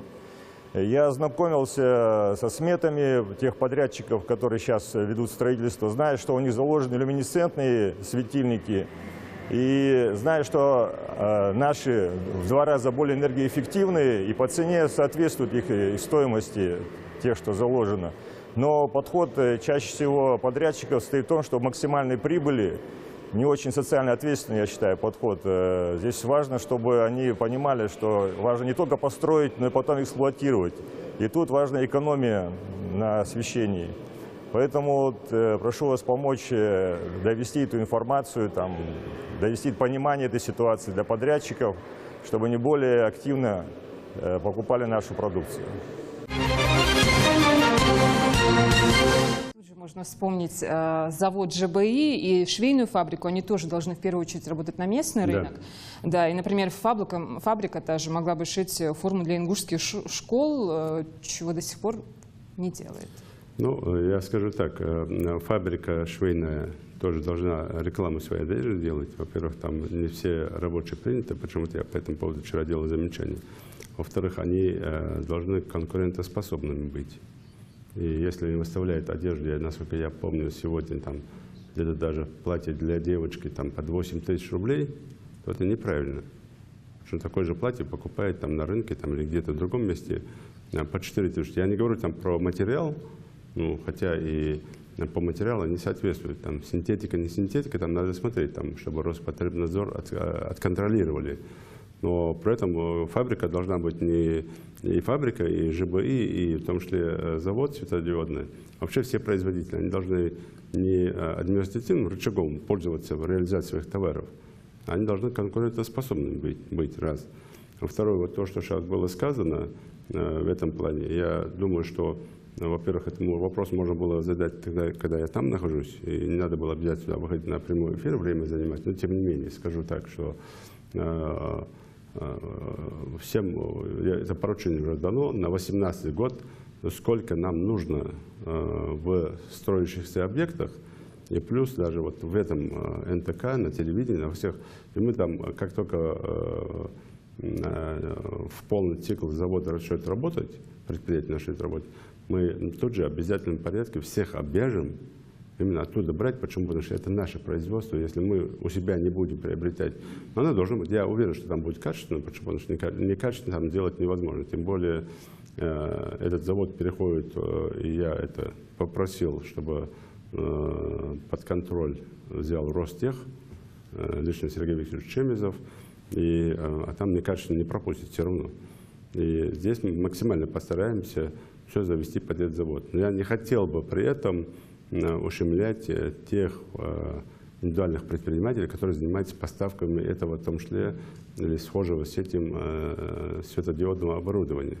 Почему? Потому что это все-таки и рабочие места, и конкуренция, ну и антимонопольная служба навряд ли нам это позволит. Поэтому здесь будет зависеть от того, что насколько конкурентоспособны вот все по отношению к товарообороту. Но все равно будем регулировать эти вопросы и обязательно, конечно, сделаем так, чтобы 70% закупки были с наших заводов. Спасибо. Спасибо. Ну и сейчас Светлана Томова постарается выйти с нами на прямую связь из Назрани. Света? Света, мы вас слушаем. Как вы можете видеть, сюда еще подошли люди, которые просто жаждут задать вопрос главе республики. Представьтесь, пожалуйста, и задавайте свой вопрос. Сердий Калчин, уважаемый Юнусбек Бамадгиреевич, я жительница Назрановского района Кукрхоева-Залина. Мне хотелось бы узнать, задать вопрос, вернее, по поводу электроснабжения, потому что у нас очень часто вечером бывает слабое освещение, и, соответственно, из-за этого очень часто возникают проблемы с водоснабжением. Также хотелось бы по скриптуме задать вопрос, проводятся ли программы в республике по реконструкции ветхих электросетей. Спасибо за внимание, всего доброго. Спасибо. В этом году заложено и в ближайшее время, я думаю, начнется финансирование по реконструкции. Это более миллиарда рублей на реконструкцию вот именно сетей. И с Роснефтью у нас есть договоренность, и я в ближайшее время заслушаю по этому поводу, что делается, и реконструкция именно вот этих сетей, межмуниципальных, межпоселковых сетей, там, где у нас основная проблема по потерям. В том числе в рамках этих реконструкции сетей заложены средства, в том числе по реконструкции, ремонту наших трансформаторов, из-за чего больше проблемы и по освещению. Ну а к жителям, конечно, просьба. Сегодня основная проблема то, что жители не платят за пользование электроэнергией. И когда люди не платят, очень сложно это все содержать. И тех ресурсоснабжающих организаций очень сложно найти средства для того, чтобы содержать эти проекты. У нас сегодня из-за того, что жители не платят, у нас нет вообще ресурсов, резервов для того, чтобы закупить трансформаторы, чтобы закупить провода. Когда даже что-то случается, мы это заводим со стороны. Потому что нет резервов ни у кого. И мы всем кажется, что это просто так все это свалилось, и просто так все бывает. Просто так ничего не бывает. Поэтому здесь тоже просил бы все-таки жителей более дисциплинированно относиться к платежам. Насчет того, что конкретно в селе, почему, здесь я тоже просил бы все-таки найти эту девушку, узнать, там, с какого она села, и разобраться не только в этом, а и в других селах, почему освещение падает. Потому что бывает такое, что кто-то чрезмерно потребляет, но при этом продолжает за это не платить, отключая счетчики. У кого-то дома генератор, у кого-то еще, у кого-то мини-заводы стоят, у кого-то еще что-то происходит. Когда на входе или в середине села кто-то забирает больше, чем положено на дом, конечно, в других местах это все уже начинает уровень освещения падать. Поэтому здесь тоже надо посмотреть. Ну и плюс причина, как я говорил, в самих трансформаторах. Если они старые, изношенные, здесь тоже есть такая проблема. Спасибо. У нас еще один вопрос из Назрани.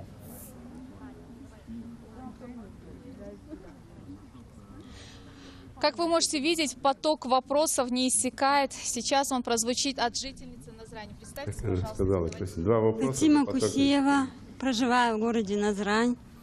У нас такой вопрос. Вот за массивом в новостройках очень много людей проживают, вновь построившись, молодые семьи в основном.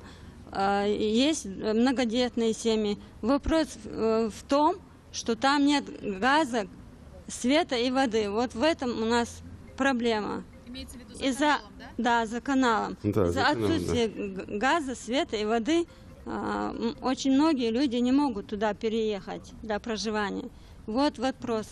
Можно ли в этом помочь как-то? Да, можно помочь. Газа, да, мы уже не раз говорили об этом, но и властям города задачу ставили. Есть такое недопонимание самих жильцов тех новостроек, которые за каналом. Я повторяю еще раз, у государства нет таких средств, чтобы за каналом везде проложить газ, свет, воду. Мы там максимально делаем к тем местам, где у нас сейчас есть потребность, где мы построили социальные объекты, школы, садики там, или поликлинику и другое. Но было вам рекомендовано собраться, как это везде делается. Во-первых, вы, так же как и в других районах республики, бесплатно совершенно получили землю, что нельзя было делать. Земля должна была выставиться на аукцион, а деньги, которые выручены за эту землю, должны были пойти на благоустройство этих территорий, на свет, на дорогу, на газ, на все остальное. Но жители почему-то не хотят это понимать. Дайте мне участок, а я дальше разберусь. Потом поставить вагончик дома, а потом сказать, дайте мне теперь газ, свет, воду сюда, принесите мне. Оно также просто не носится, что мне. Поэтому здесь я просил бы все-таки власти города и того муниципального там, префекта там, за каналом, кто отвечает, Альтеева, там, чтобы они собрали людей, сделали общественную группу, временную администрацию и рассчитали, сколько там нужно денег. И по газификации в этом году у нас заложено там, и «Газпром» пошел навстречу, более 300 километров там, газификации республики. Давайте посмотрим. На том, что и Альтиево там стоит, за каналом тоже это все стоит в плане проектах. Но все равно помощь ваша нужна будет. И жителям надо будет в какой-то степени тоже вложиться в то, чтобы не достающие средства только вложить. Это может быть сумма там, ну, от 10 до 30 тысяч рублей, не более. Кто-то скажет, что у меня таких денег нет. Ну, ребят, так по-другому тоже не бывает. И в федеральном бюджете или в госкорпорации, в бюджете республики тоже нет таких возможностей, чтобы всем все бесплатно прокладывать или делать. Поэтому давайте вместе посмотрим, еще раз изучим.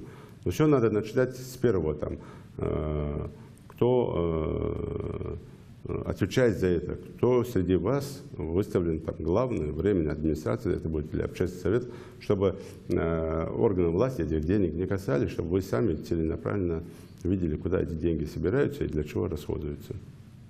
Спасибо. Важный вопрос. Насколько в республике успешно реализуется программа по адаптации и социализации семей участников НВФ? Особый интерес вызывает ваше предложение направлять в отряды инармейцев детей из семей как погибших сотрудников правопорядка, так и бывших членов НВФ. Ну, я бы не заострял здесь внимание. Конечно, здесь у нас процесс идет нормально, и многие благодаря вот этой площадке нашли возможность выйти из этого состояния. Мы недавно, проводя митинг по солидарности в борьбе с международным терроризмом, тоже об этом говорили. И те ребята, которым помогли, они не побоялись, не постеснялись выйти и признать, да, у нас были такие ошибки, посмотрите на нас, мы сейчас стоим на ногах, находимся в своей семье, развиваемся и благодарны за это. Поэтому я не буду сейчас цифры проводить, там большое количество молодежи, детей. И здесь нам надо задуматься, что за каждым этим молодым человеком стоят его жена, его дети, мама, папа, братья, сестры. Это огромное количество людей, которые уже не беспокоятся за него и спят себе спокойно. И благодарны в том числе и власти за то, что создали вот эту площадку. То, что мы не только по детям, я эту задачу ставил, почему? Потому что сам личный участник вот этих переговоров, разговоров, сам посещает, в том числе в Троицкой, и в Сунже, и в Нестеровке, семьи уничтоженных, ликвидированных членов бандподполья, где мать осталась одна с дочкой там, или с невесткой. И когда соседи ну, как-то стараются их обходить. Я там собирал женщин, соседей, тоже просил их, там, давайте, нельзя, ну, случилось. Давайте вы как-то интегрируйтесь, помогите им. И Пяшка объяснила, Галай Металевалович, Саулучана, не обходите их стороной. И чайблик, да читашли, камял дуется, чайблик дачу, шедол шашблик, то есть не отталкивайте их дальше. Им же надо среди вас жить, они же никуда не улетят, не испарятся. Интегрируйте их в обществе и вот этим самым покажите, что хоть и их там родственник непонятно по каким там призывам пошел убивать наших же самих граждан, но мы все равно к ним относимся по-человечески. Давайте постарайтесь сохранить хотя бы то, что уже осталось. И в том числе по вдовам уничтоженных там, или убитых там, бандитов, или членов бандподполья, или замешанных в этой среде. Чтобы и с ними работа была, мы и матери Ингушетии этим занимаются, и будем это все продолжать. И, конечно, дети. Почему? Потому что у нас страна с социальным обязательством, независимо, кто там был твой родитель, или там брат, или кто бы ни был, все получают пенсии, все получают детские пособия, где больше, где меньше, но никого не отталкивает государство, все одинаково получают это все. И в этом вопросе, конечно, мы должны особое внимание обратить на детей. Почему? Потому что если ребенка оставить в среде с матерью и своей этой болью, а как бы мы ни хотели, можем называть их террористами, бандитами, еще кем-нибудь, но они тут же, мы должны понимать, что они чьи-то отцы, чьи-то мужья, чьи-то там сыновья. То есть это не то, что виртуальные люди. Они в нашей среде были. И у них есть дети, у них есть жены, которые остались вдовами, у них есть родители, которые остались, если у кого есть они там братья, сестры, и особенно дети. И мы должны с этими детьми, конечно, работу тоже проводить. Не в плане агитируя, что вот твой папа был плохой, там, нехороший, он был бандит. А в плане того вообще не затрагивать тему отца. А в плане давай понять, что он такой же член общества, гражданин общества, ребенок наш, имеет право и на детский сад, и на школу, и на все с учетом этого. Если мы создаем какие-то площадки, юная армия это будет, там, или же другие там, какие-то детские площадки, конечно, дети должны все там быть. И их не надо делить на своих или на чужих. Вот, поэтому эта задача стоит. Я надеюсь, что по достоинству оценить это, в первую очередь, родители этих детей, кто там остался, и постараются сделать так, чтобы уже в среде этих детей не было вот этих разговоров, кто свой, кто чужой. Спасибо. Спасибо. У нас есть звонок. Алло, здравствуйте. Здравствуйте. Да, говорите. Маша, да, шихался. Я называю, да, не зло, вот, чакон. Саряжа, ты штахам дывы, няхны, смуряд, вачхы, хубы. Хатни, чан, стивно, жильный магазин, ждая, это, джа, дикха, терфандасу. Няхы вы, безу, молиш. Скандалы же. Ваша гастырды, берешті, что-то не связка харат болуш бы, шедез устыдылы малыман дағу болуш бы. Неш дейін змалыр доқкыш, кір була, кепір езді, аяқ мұбиалинге карьера ехе. Слебет щитыки сдохкыш, открыто сдохкыш. Так, змалыр цахалшы лирики шедеды қағар, тілеш хамычет заат мал чалып махан бейеш. Здада актеші, даривен, жауына осты құддождар қчақ. Баркал я асхал, я даком хозяра. Диагонор, в обществе даже нам идем, если металли валышалчи, мы живем в правовом государстве. У нас есть магазины, где имеется лицензия, где имеется законное право продавать там непаленую, там спиртносодержащую продукцию. И здесь я бы не стал ограничивать в этих вещах. Хотя, признаюсь, сам не пьющий, никогда не пил. Но, тем не менее, это имеют право люди. Среди нас живут в том числе не только мусульмане, но и православные, и другой веры люди. И каждый имеет там право реализовать свое там, гражданское законное право. Но уж точно власти города должны реагировать, контролировать, как это все происходит. И в чем вопрос? Я, конечно, не буду... в положенное время, если туда заходит взрослый парень там, или мужчина, тем более, покупает водку, я, конечно, не буду там, его бить по рукам там, или говорить, почему ты водку покупаешь. Это его право, его дело. Уж точно вы займитесь тогда воспитанием своих детей дома. Не возлагайте это воспитание уже на меня, точно. Но если там продавцы нарушают временные показатели, занимаются этим не в положенное время, или же отпускают на руки там, несовершеннолетним, тем более, здесь, конечно, самое жесткое реагирование должно быть. Тем более, я не знаю, вот эти две точки, они лицензированы или нет. Мы дадим поручение, я думаю, что записали, там, и власти города, там, и те, кто сейчас нас слышит, и в протокол это тоже будет внесено. Вообще все вопросы мы будем рассматривать, не просто здесь ответили, там, не ответили. Даже те вопросы, которые здесь не будут озвучены, по ним будет работать рабочая группа под председательством председателя правительства республики. И мы обязательно, в том числе, к этим двум магазинам подойдем. Ну и насчет того, что женщина сейчас только что сказала, что было в 2008 году, я помню это, 3 проблемы в республике было. Первая проблема, это, конечно, была там теракты, обстрелы, убийства, это самая главная проблема была. Вторая проблема была, это так называемая коррупция, коррупционная схема, когда каждый, кто трудоустраивался, должен был что-то платить. Ну и третья проблема была аптеки Панацея, если помните, да? Ну, когда фирма такая была, Панацея. Я помню, когда я заехал в республиканскую больницу, ну, не скажу 20, но штук 10 точно там на каждом шагу, на каждом углу эти аптеки. И когда я задавал вопрос, а зачем? Ответа не нашел. И самое главное, что все, кто там работал, никто не был учтен как рабочий. Все стояли как безработные. То есть я помню, там за какое-то время там ликвидировали их, вот цифру, если вспомнить, более 47 там, вот, цифр аптек во всех там городах. Были протесты, были недовольные, сносили. Если взять в районе автовокзала на Назрани, тогда мэр города был Аздой Баял, мы там порядка 40 или 30 там ларьков этих сносили. Помните, да, там водители даже дорогу они не видели, насколько это плотно все поставили все. Вот эта тема была. А за каждой этой аптекой или за каждым этим ларьком обязательно стоял какой-то там или нынешний, или действующий, или бывший чиновник. И обязательно там появлялись схемы, чтобы этого не ликвидировать, не убирать.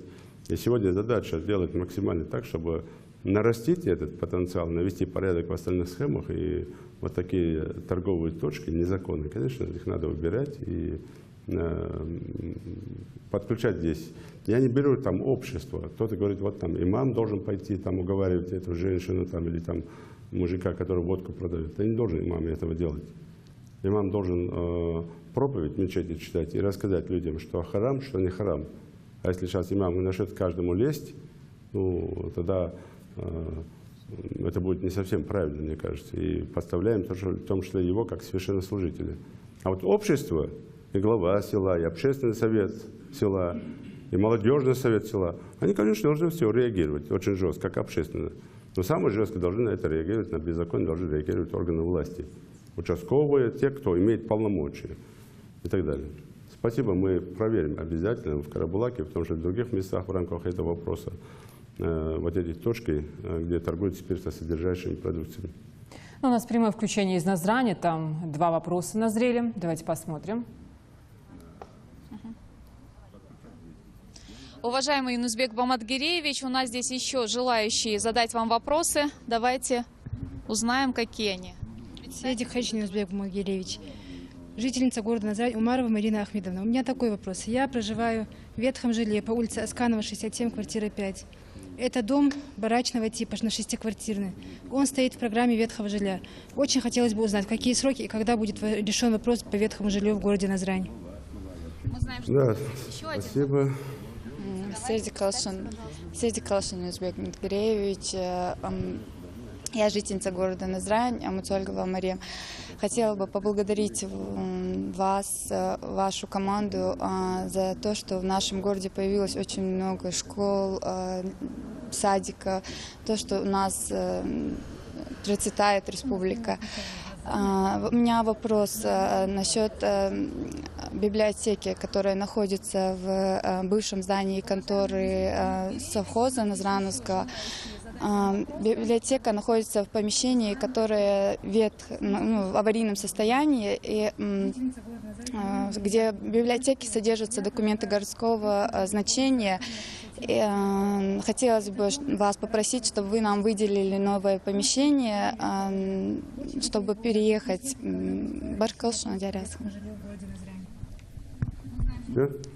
Баркал Дярясхал. Ну, по поводу ветхого жилья. Я вчера, уже сегодня там поручение уже готово, вчера дал указание, что по ветхому аварийному жилью у нас много проблем, и вопрос в том числе в рамках этого диалога было по Малгобеку. Я назначил Малгобекский район, это Дикажа Мухарбек, начальник руководителя аппарата правительства. По Сунжинскому району это мой помощник, советник Бузуртанов Башир. По Карабулаку это будет товарищ Цалоев, тоже мой помощник. И по Назранском районе тоже там определен, там, кто будет курировать, кто будет это направление вести. Я думаю, что в ближайшее время они мне доложат. Здесь одна ошибка. Предыдущему там, это Арабхан Муса будет, да, заместитель министра строительства, Назранский район. Предыдущим руководителем этого направления мной была поставлена задача, чтобы каждый житель ветхого аварийного жилья, квартирного, я имею в виду, квартирного, подчеркиваю, понимал, когда, в какое время этот дом будет снесен или будет построен вместе этого дома где-то дом, и он будет переведен туда под роспись, и до каждого это довести. Этого сделано не было, поэтому вы и не владеете этой обстановкой. Я думаю, что дайте нам срок, точно до конца ноября, оставить до конца октября, мы эту задачу выполним, и на каждой двери, на каждом подъезде будет вот эта табличка висеть, когда и каким образом вы будете переселены из ветхого аварийного жилья. Но я уж точно знаю, что ваш дом в том числе должен быть переведен или реализован в этом году. Почему? Потому что мы в втором этапе участвуем. Дома, я сегодня проверял, в том числе строятся. И для вас тоже строится жилье. Единственное, для меня странно, почему до сих пор об этом не знаете. Доведем до вас информацию. И все жильцы, которые заявлены, а это уже более 30 домов, не 30, а 30 домов, которые у нас оставшиеся были как квартирные дома ветхие, аварийные. Под них строится 12 домов, уже многоквартирных, там, и в Сунже, и в Назране, и в Малгамбеке, и в Карабулаке. И эти люди должны быть до конца года все переведены с аварийного жилья в эти новые дома. Спасибо. Насчет библиотеки, ну, дам поручение, посмотрим. И давайте посмотрим, куда можем вас переместить. Тем более сейчас новые здания строятся, и цокольные этажи, они с дневным освещением, проветриваем, хорошие этажи. И я думаю, что власти города в том числе, если это городская библиотека, могли бы найти площадку, где можно было бы эту библиотеку перевести. Поэтому я дам поручение, мы изучим тоже этот вопрос. Ну вот мне сообщают, что до нас дозвонился Хаваш Аздоев. Этот человек звонил по поводу медвеса для незрячих. И он сообщает, что его вопрос уже решили и хотел бы вас поблагодарить. Да, вот как-то так. Быстро ему деньги дали. Вас дал Саадол, кто решил вопрос. Он дал Машу Лолд, Баркул Диарясхол. Алло, так он на линии, да, на связи? Да, да. Юнусбек Бамадгеевич, Диарясхол. Аляхан, мэр города Аляхан, Руслан Саров, тот же решили мы. Вот зря ты это сейчас сказал, сейчас все начнут задавать вопросы, проблемы такого же типа. Баркал Диарясхол, но опять же плохо, что это надо было доводить до вот этого там, ну, как бы состояния. Ну, решили, молодцы, хорошо. Так, что мы делаем дальше? Принимаем звоночек или переходим на видеообращение? Давай чай попьем. Видеообращение, да. Видео. Но так как я простудился, кондиционер, я бы не против, никто же не против, если я чай попью горячий. То есть паузу берем? Нет, паузу не берем, что я буду чай пить и разговаривать. Чай, малыш, канал, ты слышал здесь? Ну, чай в студию, наверное, да? Да, чай в студию, да, если можно. Давайте. И пока посмотрим видео-вопрос. Я, кстати, был на утренней передаче, так не дождался ни чая, ни кофе. Кстати, я помню. Поэтому сейчас постарайтесь принести чай. Студию, а пока смотрим видеообращение.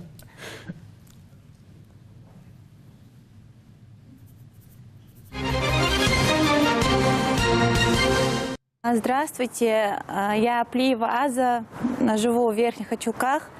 У меня такой вопрос к нашему главе. У нас в республике существует такая программа «Помощь молодоженам». Я хотела бы узнать, могу ли я попасть в эту программу. Можете, наверное. Надо просто обратиться по адресу. Я не думаю, что вам откажут, но единственное, там надо правильные документы представить. И от того, что было раньше, я там не допускаю, чтобы там деньги напрямую выделять. Мы сейчас или жилье строим, или же выделяем жилье, чтобы не было вот этих коррупционных, в том числе, схем, когда 50% откат там по программе, насколько я помню, государство выделяет 30%, с учетом количества детей там, до 35%. Остальные деньги должны там молодая семья сама уже найти. То, что мы строили молодежный дом, таким же образом строили. Поэтому, если у вас есть такие средства, возможности, обращайтесь, пожалуйста, по адресу. Но конкретно по вам я дам поручение, там зафиксировали ваш звонок, ваше обращение. Я думаю, что к вам приедут. Давайте там напрямую тогда пообщайтесь, постарайтесь там обосновать, что вы, то, что я вижу, что молодая семья, это я вижу, а вот то, что вы можете войти в программу, там, ну и плюс учитывайте, что есть все-таки очередность. И даже диалог с народом не позволяет мне менять очередность, почему? Потому что есть законы физики, их надо соблюдать. Спасибо. У нас еще один звонок от телезрителя. Вы в прямом эфире говорите. Алло. Да, мы вас слушаем. Я бы хотел задать: на 1500 мест построили школу инновационную в городе Магаз, но о транспорте не подумали. Как дети должны сюда ездить? На каком транспорте? Можно этот вопрос решить? Я пытался связаться и в Министерство Министерство образования и в правительство, во все инстанции звонил, никто мне конкретно не может дать на этот вопрос ответ. Да, спасибо. Ну, если брать транспорт для педагогов, для обслуживающего персонала, это одно. Конечно, там транспорт должен быть, и я это поручение дал, чтобы маршрут, движение маршруток и так далее уже делать там с учетом этой школы. Если брать транспорт, если вы говорите про школьные автобусы, то там это не положено. Почему? Потому что все дома, которые там находятся, они находятся в радиусе 3 километров, ну, максимум. И дети, конечно, в школу должны ходить пешком. И здесь для детей, тем более для 1500 детей, если когда школа заполнится, транспорта не напасешься. Поэтому эти школы, по моему поручению, хотя это не должно быть мое поручение, это по правилам игры, по закону, все и лицей, и школа Марьям, и эта школа, они распределены, или к ним прикреплены дома, с учетом вот, в том числе и вот этой транспортной логистики. И в Магасе, поэтому у нас в школах нет школьных автобусов, их не должно быть, там быть только газели для определенной помощи, решения хозяйственных там вопросов в школах, а так они в шаговой доступности этой школы находятся, поэтому будьте добры это учитывать. А для персонала, как я сказал, маршруты надо пробить, я это поручение уже давал, чтобы заезжать не прямо отсюда, а уже в объезд через пост снизу заезжать, и чтобы мимо школы заезжали, уже заезжали дальше уже в Магаз. Чтобы пассажиры могли бы, там, учителя, там, педагоги могли бы там уже на остановке школы или там революционный центр выходить и идти в школу на работу. Ну вот у нас есть короткое как бы пояснение, такое видео пояснение к этой проблеме о дороге. Давайте посмотрим. Это любительская съемка. Любительская.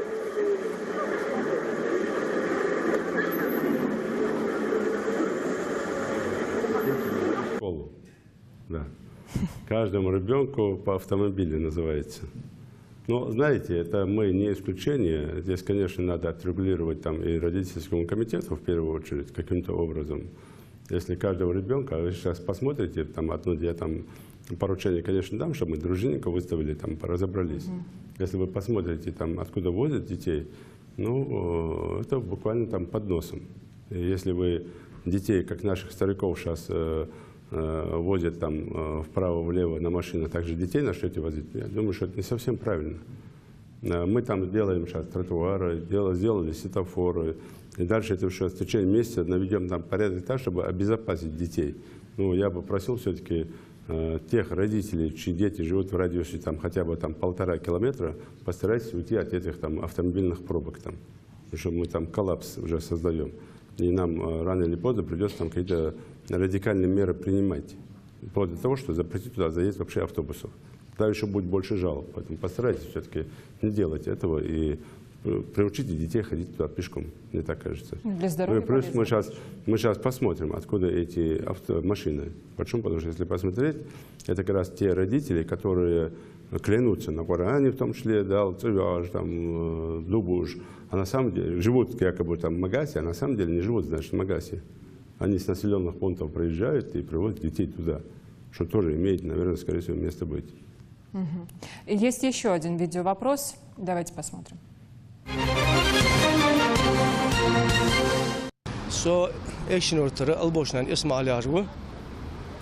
سخاطر مقدر الشيء يونس بك هوك تيورت اسكنش كاش بيرك ايدي يا حاجه موتك جيت شكولي مسؤول ريسبوبليكي هنا دحسا اشخاص تاع شكولش كنش كاش ايدي تدي جد تخيورت هون حنشن شكول كنش كاش بيرك ايت انت سوسيت يور زغت ليغش مش صندوق بطيور تاع نش ما رحمه اتسمو باش مو بولج بوشنا اختخن كنش يت يحتو باش حتى خاطر هنا فود مالت استخوك ايدي سبيرش ايدي اش كنش كاش ديريكتور يو زاوش جوخي ني سوخ صار سو بروسا هنا عجب تشبع خاطر هون يا ريس خلون Первое, низ йогот, у нас 100% учебниками дети обеспечены во всех классах. Это раз. Второе, если директор школы и классные руководители в свое время, я сейчас комиссию эту назначил уже, в свое время, когда дети выпускаются, в прошлом году, например, переходят в другие классы, не проверили эти учебники и не заставили родителей детей, которые испортили учебники, новые купить, и не заполнили эти учебники, это уже их вина, и они за свой счет должны это все восстановить. Но уж точно не родители. Это раз. Второе, в каждой школе, в библиотеке хранятся, сейчас надо, тоже дал я поручение проверить, должны были храниться резервный комплект учебников с учетом роста количества детей на классы. Там. Ну, в основном это у нас происходило там. И директор школы уже знает, там, с учетом там, количества детей там, в разных классах, сколько детей у него будет больше, там, например, во 2 классе или в 3 классе, или им сколько меньше. Они с учетом этой разницы, эту разницу должны были с библиотеки поставлять сюда, или же наоборот в библиотеку ложить, если, например, в 3 класс переходит там, на 5 детей меньше, чем это было там, в прошлом году. Поэтому вот это, я думаю, что задача это не выполнена, и Министерство образования на контроле этот вопрос не взяло. Поэтому сейчас те дети, которые учебники или потеряли, или не сдали, или же привели негодность, сейчас родители новые должны якобы за них там, это платить. Поэтому это неправильно. Это раз. И второе, ну, не соглашусь с тем, когда вот выражается вот таким словом, как «мискба хая хамьячишба». Ну, что за разговор такой? Ну хорошо, если не было государственной программы обеспечения, может быть, так там уже до сих пор не рассчитались, и в этом году нам надо более 100 миллионов там, или 70 миллионов отдать за эти книги. И в следующем году мы в лизинг брали. А если бы не было государственной программы, что теперь нам делать? Что значит? Мисква хая хамьяц. Здесь я думаю, что не согласен с этим вопросом. Каждый родитель, на первую очередь, должен думать о своем ребенке и сделать все, чтобы ребенок учился нормально. Но в этом вопросе по учебникам директора и учителя не правы. Я бы просил вас все-таки не просто говорить директор или учитель, называть конкретную школу, конкретного человека, кто это говорит, чтобы я уже в ручном режиме с этими людьми разбирался. Почему? Потому что когда начинаешь спрашивать, а кто сказал конкретно, и выхода не найдешь. Ну и плюс разберитесь с родительскими комитетами в этих школах. Это их прямая обязанность и задача. Если вы, родители, позволяете директору школы ставить родительский комитет, как в одной из школ было свою сестру родную, то не надо уже с меня спрашивать за порядок в этой школе. Вы в хорошем смысле родительский комитет должна быть здоровой оппозицией к директору и педагогам. А если она ставит тех, кого хочет, и этот родительский комитет закрывает глаза на все и вся, ну, я же не могу там во всех школах взять на контроль. Но вы сами тогда будьте, родители, более принципиальны в этих вопросах. И в классах будьте, и в школах будьте, и заставьте родительский комитет работать. Начиная там от уровня образования, заканчивая там. Иногда я слушаю такой вопрос, что педагог необразованный, там, с купленным дипломом. Вот что вы мне за вопрос задаете? Вы проверьте, вы имеете на это полное право. Если директор школы вам в этом откажет, тогда скажите мне, напишите мне конкретно, что конкретно вот директор школы в этом вопросе нам отказывает. Я даю слово, что очень жестко с этим вопросом разберусь. Но мной дано поручение по учебникам до 20 числа сентября полностью разобраться, где вот этот бардак и почему и какие учителя, педагоги или директора требуют купить эти учебники.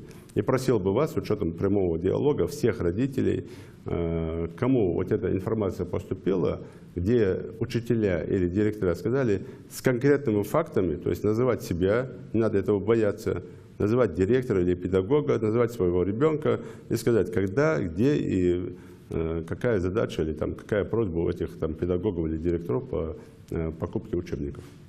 Спасибо. Ну, уже, по-моему, по хорошей такой традиции, как-то так получается, что мне опять сообщает, в общем, в колл-центр дозвонился глава МАГАСа, который уверяет, что проблема с автобусом к новому центру образования в МАГАСе решен. Слушайте, это же как волшебники. Так, интересно, они специально не решали вопрос. Ну, во-первых, не решит он эту проблему с автобусом, потому что ее, наверное, проблемы это и не было. Я так думаю, что заявитель имел в виду школьный автобус для детей. Я так думаю. Это раз. И второе, если он имеет в виду для педагогов, для вот этих маршрут пробили, это поручение давал. Ну, хорошо, если он решил вопрос. Ну, посмотрим. изучим. Ну, хочется задать вопрос, не могу не задать вопрос о прививках, потому что спрашивают. По нашей информации, в последнее время в республику минимум 3 детей заболели тяжким заболеванием полиомиелит. Только потому, что их родители отказались в свое время от вакцинации. Более того, в интернете, вот уверяют родители многие, активно, да и медики, активно распространяются призывы полностью отказаться от прививок. И все это подкрепляется целым списком мифов об этих вакцинах. Ваше мнение? Ну, мое мнение, я сегодня проводил по этому поводу совещание. Ну, конечно, есть законы физики, и нам отсюда никуда не деться. И если родитель не согласен на том, что мы обсудили этот вопрос сегодня, правда, по телефону с прокурором республики, завтра вживую пообщаемся. И родители имеют право, насколько я знаю сейчас информацию, давать разрешение или не давать разрешение на прививку. И сегодня у нас 3, вот, которые заболели этой страшной болезнью, и все 3 отказники, то есть у всех 3 детей родители отказались прививать. Но что самое странное, у 2 детей родители врачи. Врачи, то есть медицинские работники. Прививки всегда делались, и я помню свое детство тоже, когда там нам эти прививки делали. Я тогда не помню, я же просто, может, не помню, чтобы кто-то там отказывал от этих прививок. И если кто-то пускает, там у нас есть так называемые лже-работники вот этого направления, не здравоохранения, а врачи, которые начинают постоянно говорить по суне пророка. Сказки придумают, кто-то там жуков глотает, кто-то там что-то начинает подумать 1000 вариантов, чтобы не лечить. Хотя должно быть пеймара, ну, одно даже, вот то, что там прописано, я, может, не совсем правильно скажу, но я думаю, что люди поймут, о чем я хочу сказать. Там одна из историй дал Муса Пеймар, дал Риасалцин, Аллах канал дучиш механизм и керта гаттуалыш лелыш Аллах хата дёхшин хоужа фиятон керта гетсин далата кортласы ант кортлази да луржм бектаби ашон дарбди нагм бектаби так хат ант. То есть этого достаточно всем понять, что дал бекта нагбыш лурж.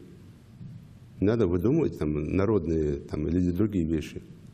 Вот косаговый кобер, а это болезнь такая. Или же дал маршал Лолцан, дал Духмаволпыш, или же Валар Хулцар, или же Дахка Лазар инвалидность Хулцар. Ходите в Сибири. Хошидян, Дешидян, 1,5 года. Ходите, сэр. И чем мама сейчас это объяснит своему мужу? Чем она объяснит это все? Конечно, 1000 вариантов, только не она виновата. Цану йох таблет, кажется, прививка, кажется, хакить идуал. Цану йох, что только не придумает. Поэтому там не только прививки от этой болезни, там прививки от туберкулеза. У меня вот табличка была, я попрошу там, когда вот эту передачу будете повторять, Камурзоев Борис там красиво сделает там передачу, покажет эту табличку. Когда какой ребенок чем должен быть привит. Я здесь прошу именно мужчин. Ценда бить, дай бояж, отдаться, дай мне дивы, даже вы такие вопросы не упускайте, держите в руках. Кална там делал, дал. Спокойно, да. Ервошты. Берди больницы огятся, ердиер вот да, ерох огятся, ярчуда через му галаты балхаба буквы. Коберды, вот 3 человека, еще раз говорю, 3 человека заболели, и все 3 отказники. 100% вот этот горспахцик хахан. Ну хамдетик ждалаш. Туберкулез, ваш прививки. Рано или поздно, что доказ. Тахан ваш замбирать я прививку. Само чего яр, луржин яр. Если есть необходимость, давайте сделаем широкий консилиум, давайте людям расскажем это все, покажем это все. А мы сегодня тоже стоим последними из регионов, которые там категорически отказываются от этих прививок. Фальгиш, гладуш, они гладуш. Ну, силой я не могу это заставить.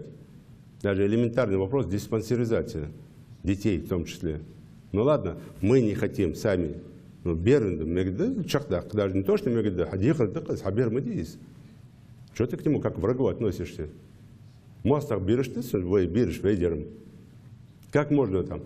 И опять же, сейчас послушайте, опять же, вот каждое второе обращение, у меня 3 детей-инвалидов, у меня 5 детей-инвалидов. Все взаимосвязано. Акал дуалшаш, целакет, акал диалик, луриш хаж, луриш арладух. Чактак хайбер, таган условия яхна, сигал мумучет, таган хоз больницы живой, хоз луриш бывай. Чактак чебириш. Ахшал муштес, хамди муштес, Москве ях муштес, ха. Дал духой. Что ты все выдумаешь сказки там? Да. Чистейшее воды лентяйство, я. Чебириш дал целерды. А цахудару кузым, дал дигар худару кузым. Аллах дер гат якшбах. Азбалу дал дигарды. Идмалит халчу дал дигарды. Яргон урдац. Аллах вен луж банып, яржбушан. Кортлас был черволчу, ярхал черволчу, хайол чана. Что ж мы делать это? Поэтому цивилка эмоционально, уаличок, там нокан цунус. Что нокан даже хобер дэг должен быть. Может он на ния, секшн лория, я разум расследование, что дали, что царь в принципе отказать, Бог добавляет шаг лор. Хана царь масник дуцитис, хал солор йон, мугла хабер прививки. А так он фуёхцу, тикамял дичаджа, канла гнонаш фуёхцу так. Царь фуёхцинг. Ну как лорхалыш, наоборот, везде должна ходить, шиберишь прививки и масные прививки. А другой вопрос там, я там тоже сегодня мы обсуждали, там, чтобы все понимали, о чем я говорю. Я требую, чтобы детей, которые в школах, в садиках, в вузах, в СУЗах учатся, чтобы их не направляли в больницы, в участковые больницы там, или там, в амбулатории там, или ФАПы, а чтобы туда все приезжали, там составить график, и там проводили прививки, вакцинацию и все остальное. Чтобы удобно было людям. И для врачей удобно по списку все это пройти, и для этого удобно. Поэтому я надеюсь, что сегодняшнее совещание какой-то результат даст. Но еще раз подчеркиваю, очень сложно в рамках закона заставить родителей повернуться к этому лицу. Я прошу всех родителей, всех молодых мам, но особенно пап, взять руль в руки и управлять своими женами, так называемыми матерями, которые там пытаются внести коррективы, как этим детям быть. Давать им прививки, не делать прививки. Получим вот этот результат. Таких детей. Давайте займемся этим вопросом и как-то будем относиться к этим детям, а не ссылаться на Всевышнего, что якобы дал диармар худдац, дал вен луржбан хаж, дал вен закон данат. Знак лати 60 км в час, 90, 120, атляла, хубудиш, хочешь, хубудиш, Аллах вас беки, Аллах может 60 км, хай лайры, закон халахтя. А кашкор чубага, дал иш хадркер, вал. Дярдас, дал он, хай одал корт хадрк. Мне кажется так, бек махаш эмоционально, алра, но сходишь дуэн хамаш. Баркум. Еще один вопрос, который так или иначе задевает некоторых жителей республики, это выполнение Республиканского фонда капитального ремонта многоквартирных домов. Не секрет, что многие жильцы не торопятся платить взносы. Есть что сказать таким людям? Ну, из области того, что мы не можем платить. Во-первых, там копейки. Это просто, мне кажется, те, кто этим занимается, не вложили в голову этим жителям дома непосредственно. Вот мы сейчас строим много домов многоквартирных. Мы недавно, я председателя парламента просил, чтобы он лично сам выехал с жителями, пообщался сиротского так называемого дома. Они что думают, что кто-то, дядя, придет, будет постоянно эти лампочки менять, подъезды ремонтировать? Это ихний дом, это ихняя крепость. Они должны вкладывать деньги, но здесь, естественно, они должны видеть, куда эти деньги идут. Для этого есть ТСЖ, который это контролирует. Но если этого не делают и деньги не хотят сдавать, то происходят другие вещи.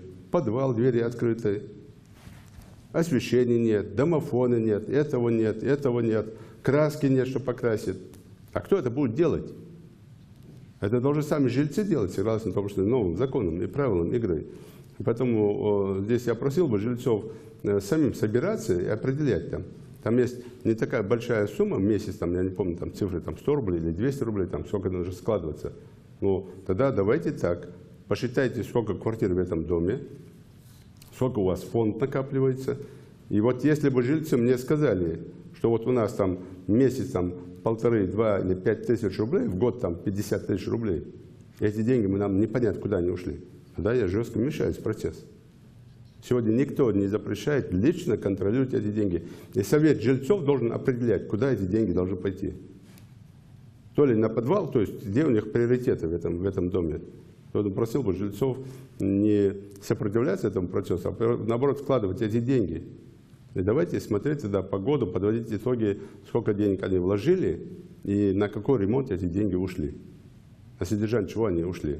То ли это детская площадка, то ли это тротуар возле дома, то ли это подъезд какой-то. Я думаю, так. Дам еще раз поручение, чтобы по телевизору, в том числе и жильцами на сходах вот этих домовладельцев, чтобы тоже провели определенные там мероприятия. Но здесь основная проблема, в том числе, или еще одна проблема, то, что многие не живут, сами квартиросъемщики, ну, я имею в виду хозяева квартир, а сдают жилье, квартиры сдают, и квартиросъемщики не платят ни за коммунальные услуги, ни вот это за капитальные. То есть тот хозяин квартиры получает у них там, где сколько там денег, 5 тысяч, 7 тысяч, если в магазе это 15, там, 17 тысяч рублей за месяц. Но при этом и за коммунальный не платит, и за капитальный ремонт не платит, никуда не вкладывать деньги в том числе. Такая тема тоже есть. Ну, да, поручение, чтобы изучили эту тему, еще раз там, по этому поводу там, провести работу во всех муниципальных образованиях, в том числе и главных муниципальных образований. У нас звонок от нашего телезрителя. Вы в прямом эфире говорите? Алло. Да, мы вас слушаем. Алло. Серкеш. Пожалуйста, Шихал Серик. Юнусбек Бамткирович. Серкеш. Пожалуйста, Шихал Серик. Хамди Могш. Так, чем можешь? Нет, но и кажу, новостройки, автобусы, маршрутки, оказываю, я не асфальт была, я в садике, школе, бог водер, такси, хаихагаш, вахвеш, угяне, местик новостройки. Вот метиджа маршрутки, сахка, что 15 августа, хугиандр, автобус, хижадр, поджахатанс, автобус или газета, хамеза, что оказываю, асфальт, гибастхауз, новостройки, карта, садики, учадастха. Я дам поручение, Барклоди Ариасхол, дам поручение, уточню, почему, потому что там, где школы, садики построены, везде мы не можем автобусы запускать, но там, где школы, садики построены, асфальт проложен, я давал команду, чтобы маршруты изменить, и чтобы автобусы туда заезжали. Поэтому дам поручение и обязательно возьму на контроль. Баркл.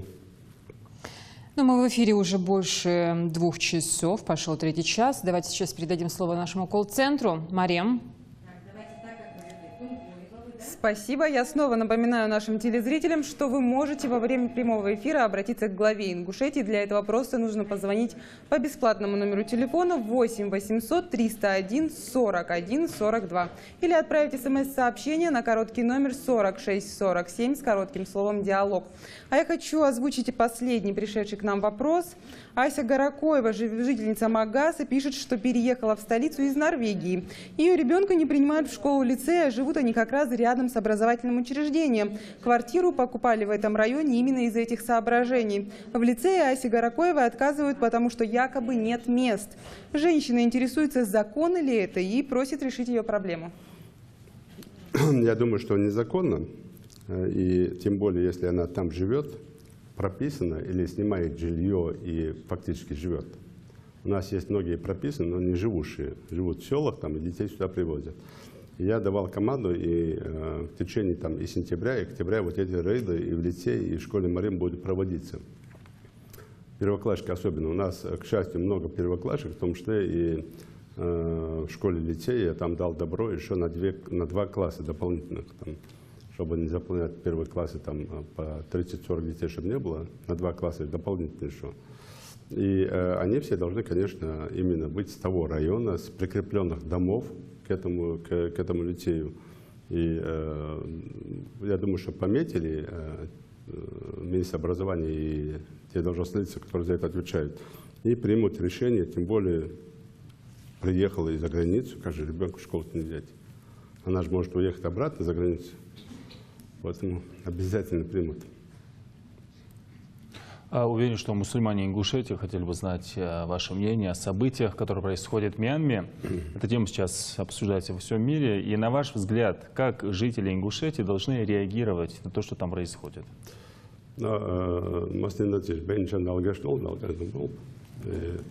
Ну, я что скажу по этому поводу? Кто-то просит проводить митинги, кто-то просит там по-другому обозначить наше участие, соучастие. Кто-то хочет публичности. Ну, по-разному есть темы. И я не счел нужным отдельно проводить по этому поводу митинг в республике. Почему? Потому что мы 3 числа на общем митинге, где мы в том числе, и митинг был посвящен солидарности, борьбе с терроризмом. То, что происходит в Мьянме, это тоже один из таких направлений политических терроризмов по отношению к мирному населению. И я здесь я обозначил эту тему. И кому хотелось бы об этом говорить, должны были прийти туда на митинг и об этом говорить. Это раз. Это первое. Второе, если это необходимо, мы, конечно, тоже можем организовать митинги, провести в этом, нет никаких проблем. Мы, помните, когда дался лот по пророку Мухаммаду, были какие-то там карикатуры, провели митинг, и ничего. Никто это не запрещает делать, во-первых. Никто не рекомендует этого не делать. Это согласованные действия, и в этом ничего плохого нет. Но при этом мы сегодня считаем, что не надо нам заниматься этим вопросом, и всем надо постараться каким-то другим образом выразить свои чувства по отношению вот к той беде, которая там происходит. Это одно. Второе, я бы просил людей правильно понимать ситуацию. Почему? Потому что это сегодня это вышло там, в течение там, буквально там, 2 месяца в интернет, во всех там. И это тоже специальные заготовки, которые нужны кому-то, чтобы рассчитать ситуацию, потому что в нашей стране. А активная фаза событий в Мьянме, именно в том районе, где живут мусульмане, она началась не сегодня, не вчера, она началась в 2016 году. Первые жертвы пошли тогда. И почему-то с 2016 года об этом никто не говорил. И нигде в соцсети это не проходило. Это второе. Третье. Многие фотографии, в том числе, которые сегодня выкладываются в интернете, это похороны людей, которые погибли в землетрясениях, в том числе в Китае. Это уже доказанные факты. Это фейки, которые вставляют и показывают, что якобы это издевательство властей там, Мьянмы над мирными мусульманами. Что тоже там есть место быть. Там, если в 2016 году там уже было сожжено там, более 400 домов даже. Да? Вот там, где кварталы мусульманские были. То это тоже было там, эти факты были. Но сегодня это специально закидывается для того, чтобы в том числе и добиться сегодняшнего состояния среди мусульман, в том числе России.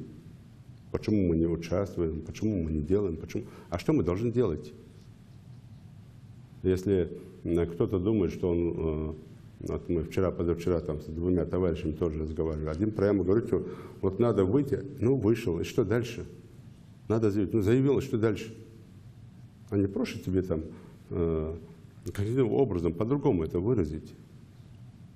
Почему ты должен на улице выступать, несанкционированно что-то делать? И почему ты не идешь туда, где мы это организовываем тогда? Почему ты слушаешь тех, кто там сбрасывает братья мусульмане, давайте соберемся там-то. Ну пускай этот человек, который сбрасывает, напишет свою фамилию, имя, отчество, адрес свой. Тогда ты поймешь, за кем ты идешь. Или надо ли тебе идти. Ты туда приходишь, а того, кто сбросил это, его там нет. Ему это и не надо. Он со стороны наблюдает, а что там будет. А с тобой начинает разбираться полиция там, или еще что-то за несанкционированные действия. Мы свое мнение по этому поводу сказали. И еще раз повторяю, мы в стране не остаемся в плане если такая возможность будет, оказание гуманитарной помощи этим людям. Если это будет, а Министерство иностранных дел Российской Федерации никогда это не запрещает. И когда мы направляли гуманитарную помощь жителям Сирии, один, второй, третий раз, нам ни разу не сказали, не надо этого делать. И федеральная власть не сказала, не надо этого делать. Наоборот, поддержали, сказали спасибо. Потому что и по линии Министерства обороны, по линии Министерства иностранных дел. И если здесь такая возможность будет, поверьте, мы объявим всем, и мы сделаем обязательно. Сегодня же я прошу всех жителей, кто искренне сочувствует этому, а мы все сочувствуем, давайте молиться, давайте призывать. Я в том числе не могу приказывать, но рекомендовал в том числе в эту пятницу имамам, пожалуйста, сделайте дуа за всех, там, кто пострадал в мечетях. Это как раз та площадка, где верующие в том числе могут это выразить, свое сочувствие, свое отношение к этому делу. И несмотря на то, что там кто-то пытается нас чему-то спровоцировать, мы должны быть более там сплочены в этих вещах. И не пытаться сегодня выходить за рамки правил игры, которые сегодня там выстроены. Почему? Потому что уж точно мусульмане России сегодня не имеют никаких проблем у нас вот в регионах. Да, есть в регионах, где в Центральной России в том числе, где не хватает мечетей. Но это же тоже не сразу все делается. И за это время там и построено много мечетей. Мы вон, и в разных регионах, не буду называть, там с нашим участием нашей общины участвовали лично на открытии ряда мечетей в том числе. И тут навстречу власти. Мы должны быть благодарны этому. Но у нас-то в республике, в том числе, и там, где большинство преобладает мусульманское население, у нас что, есть проблемы с чем-то? Нас что-то кто-то притесняет? Конечно, нет. Нам надо, наоборот, этот курс поддерживать, укреплять его и постараться сделать так, чтобы кто-то из-за границы, кто-то за вот этими вбросами стоит, а там и не только фейки, но и реальная картина, где злодейство, где злодеяние, где чрезмерное применение силы, что происходит в том числе. Но нам не надо на это вестись и каким-то образом пытаться расшатывать здесь у себя ситуацию. Поэтому я прошу всех, кто хочет в этом таком богоугодном деле участвовать, давайте вы прислушивайтесь в том числе и к нам, к властям, а мы уж точно не останемся в стороне от этой беды. И максимально сделаем в рамках и закона нашего, в рамках и правил внешней политики, которым не мы руководим, а руководит Министерство иностранных дел Российской Федерации телом администрации президента России. И в рамках и общих отношений, если там будут межрегиональные отношения, мы сделаем все, чтобы помочь и поддержать. Спасибо. Спасибо. 3 сентября, как вы уже говорили, в Назране прошел митинг, посвященный Дню солидарности в борьбе с терроризмом. И есть информация, что муфти Иса Хамхоев предпочел в этот день поехать в Грозный. Ну, я бы не стал бы затрагивать. Почему? Потому что в Грозном провели митинг на Алзерском мосте, все кто-то поехал, и в этом тоже нет ничего плохого. Провели митинг, хорошо, кто поехал, поехал. Я не буду сейчас выделять, почему там поехал Иса Хамхоев или другие. Это уже их право, это гражданское право. Кроме Иса Хамхоева там поехали уже тоже много людей. Поэтому давайте мы не будем затрагивать вот эту тему больше. Хорошо? Давайте звоночек послушаем. Алло. Алло, Сеть Халчин. Уважаемый Юнусбек Бамангиреевич, я своего ребенка записала когда ему было 4 месяца. 3 года, в 2014 году очередь, электронная очередь, детский сад. У меня декретный отпуск закончился. Я не могу на работу выйти, потому что они не определили моего ребенка в садик. Он у меня стоял под чистым очередью. И перекинули в 12-ю очередь. Он должен был зачислен 1 сентября в садик. Пожалуйста, предпримите какие-нибудь меры. Хорошо, давайте посмотрим. Я просто хочу и вас, как молодую маму, и других мам по этому поводу предупредить. Есть электронная очередь. Мы конкретно по вашему вопросу задачу поставим, но есть электронная очередь, и эта электронная очередь без нашего вмешательства. Я довольно серьезно этим тоже был удивлен, когда я приглашал и говорил, почему человек стоит в этом году 5-м или 10-м. в следующем году, когда время подходит, он находится там уже там 20-м или 30-м. Вот эта электронная очередь самостоятельно вот это все тусует, вот эти очереди там внутри, что происходит. Поэтому давайте мы попросим разобраться по вам лично, в чем проблема. И во-вторых, даю поручение министру образования серьезный круглый стол там, или передачу на телевидении и показать, что такое электронная очередь и как вот вообще это все происходит. Договорились? Ну и там, где нету места школьного учреждения, я прошу потерпеть. Почему? Потому что, да, кто-то скажет, что пока мы терпим, дети вырастают. Ну, у нас многие выросли, я тоже без детского сада вырос. Ну, что теперь? Но, тем не менее, максимально мы стараемся с помощью федерального центра максимально нарастить. И уж точно и Ольга Юрьевна Голодец, и Ольга Юрьевна Васильева, министр образования и науки, они сами инициаторы выступают по тому вопросу, чтобы и школы нам построить, и ликвидировать места в дошкольных учреждениях. Поэтому разберемся, изучим, и конкретно по вашему вопросу в том числе. Есть еще видео-вопрос у нас из селения Алхасты.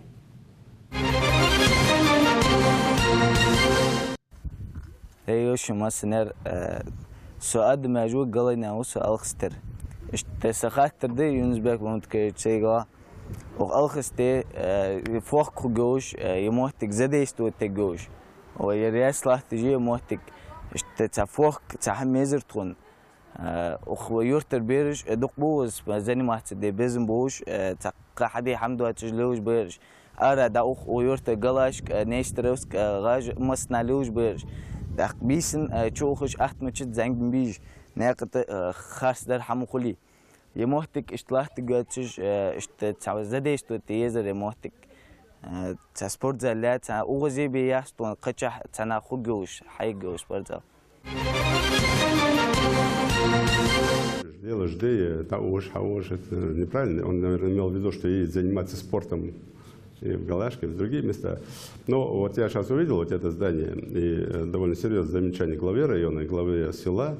И я надеюсь, что вот 3 дня сроки для того, чтобы это все здание снести, навести там порядок, там, сравнять это все с землей и свои предложения по этой площадке. Я уже там ставил задачу на примере этого всем главам муниципальных образований.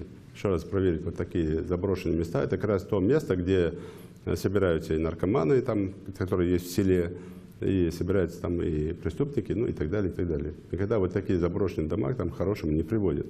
Поэтому надеюсь, что сейчас услышали, 3 дня срок и что-то снести, проверить.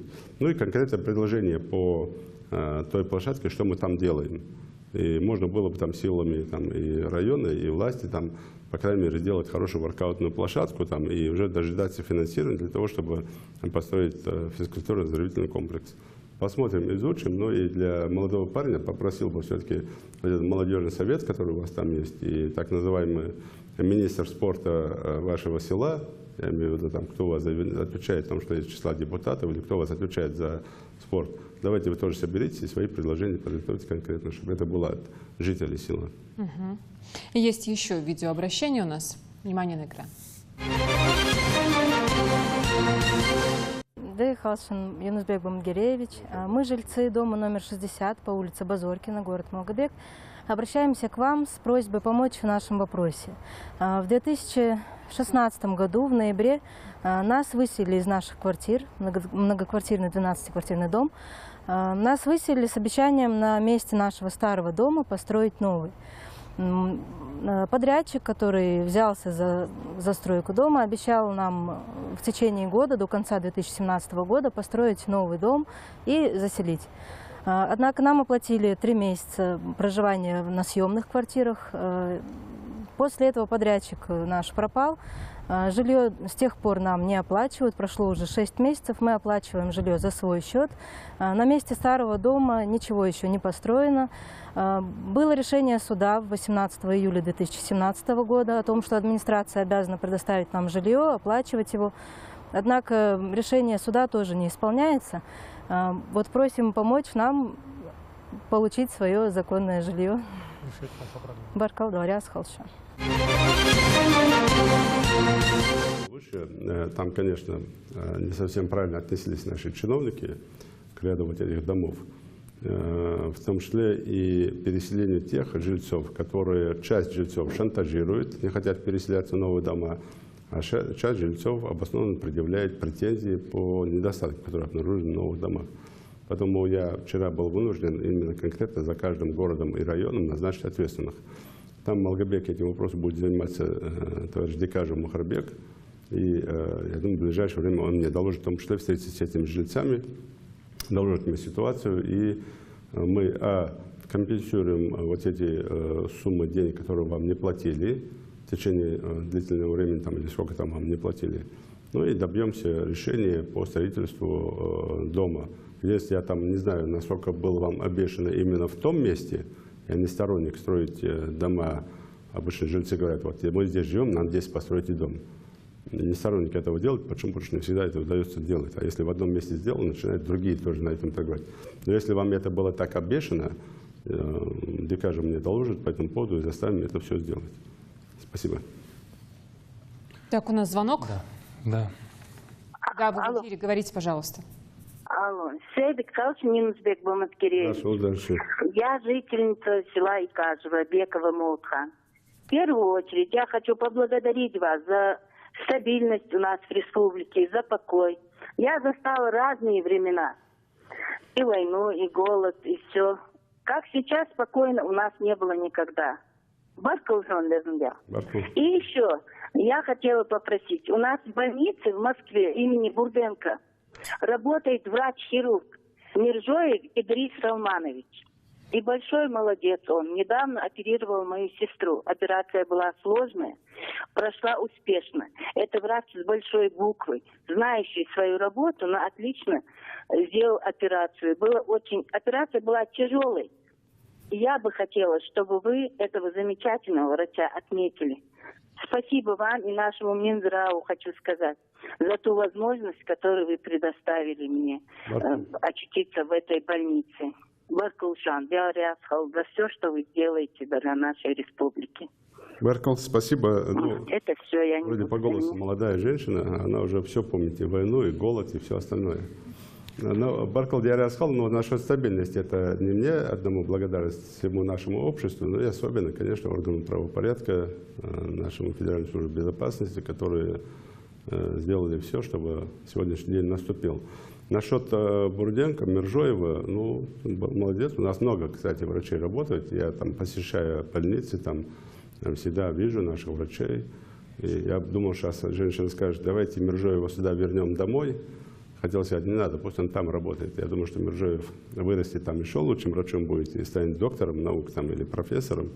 А насчет поощрения, я думаю, что министр здравоохранения услышала, и было бы неплохо не только Миржоева, а все-таки тех наших врачей или там специалистов, которые за пределами республики.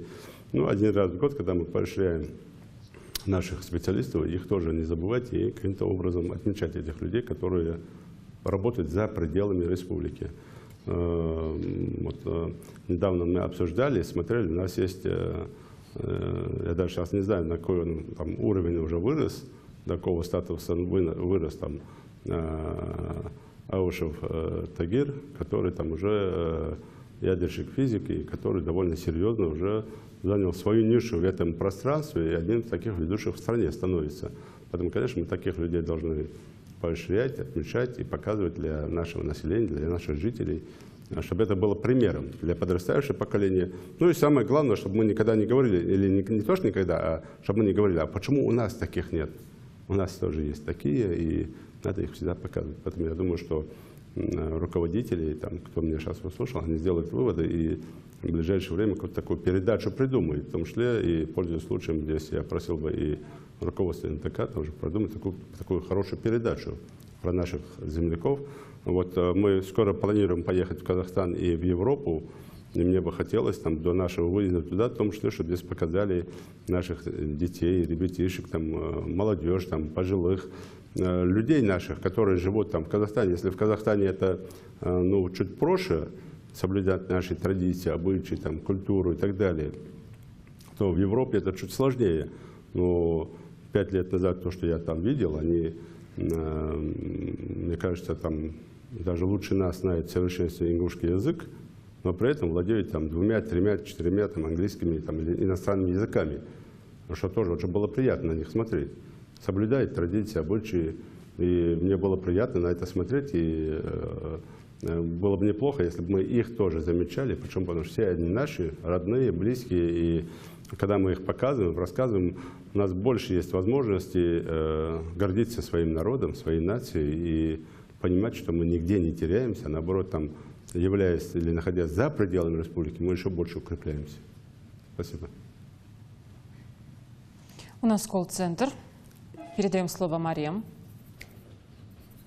На данный момент мы в прямом эфире уже почти 3 часа, и в колл-центр национального телевидения за это время поступило 580 обращений.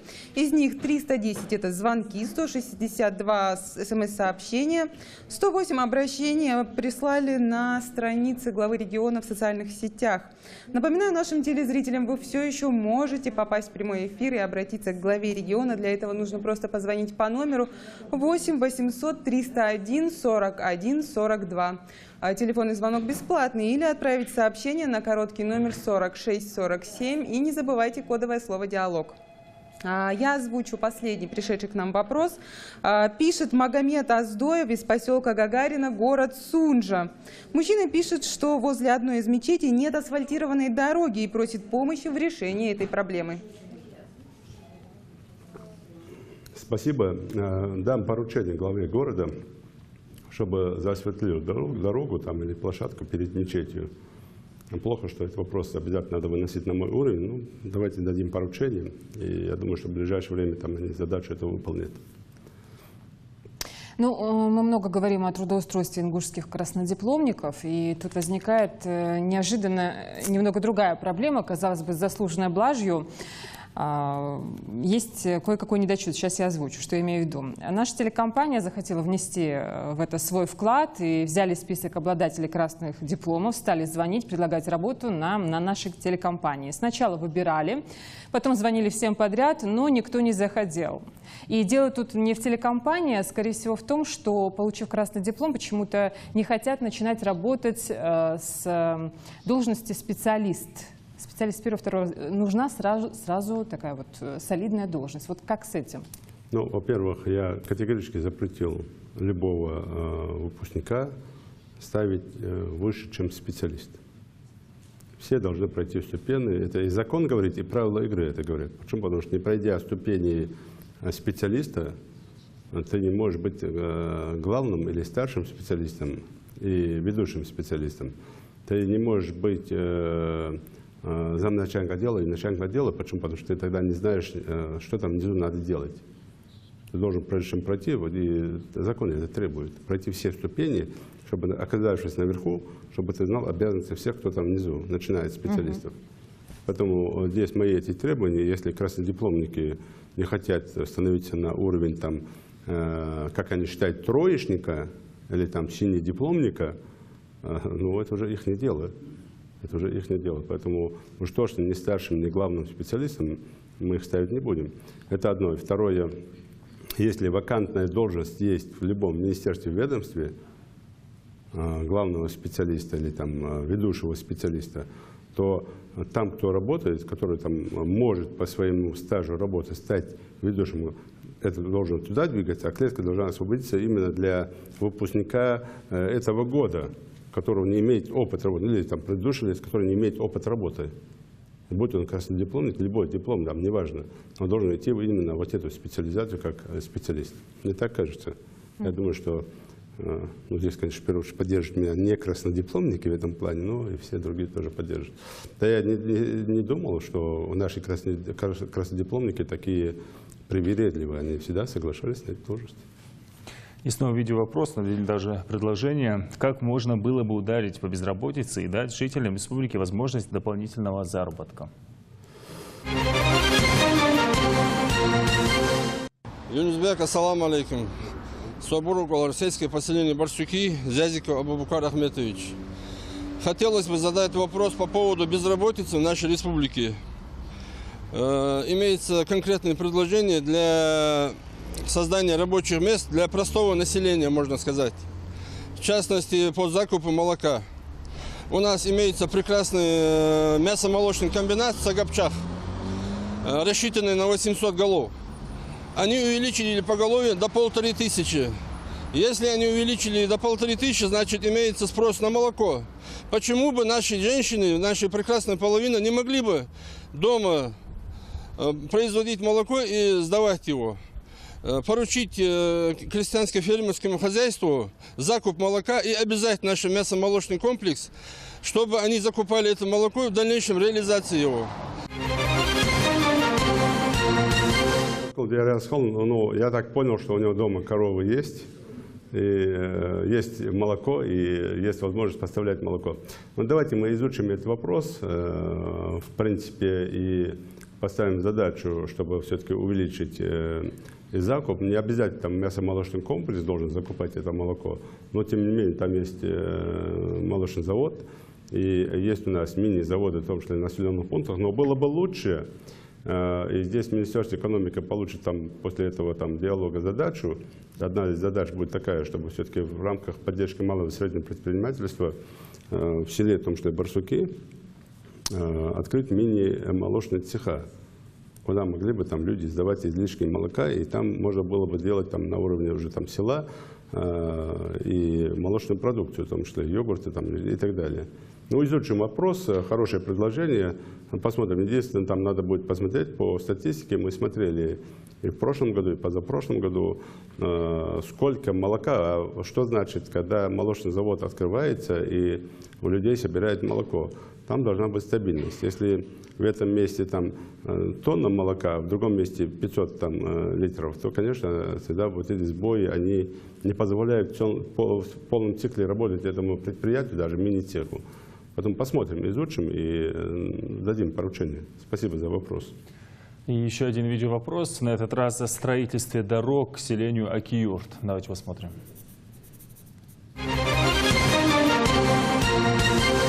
Я Хадаев Абу Аптиевич, имам сельского поселения Аки-Юрт. Юнусбек Бамадгириевич, сначала хотел бы вас поблагодарить, что по линии духовенства мечети, обе мечети, значит, обе кладбища по вашему поручению были, значит, отреставрированы.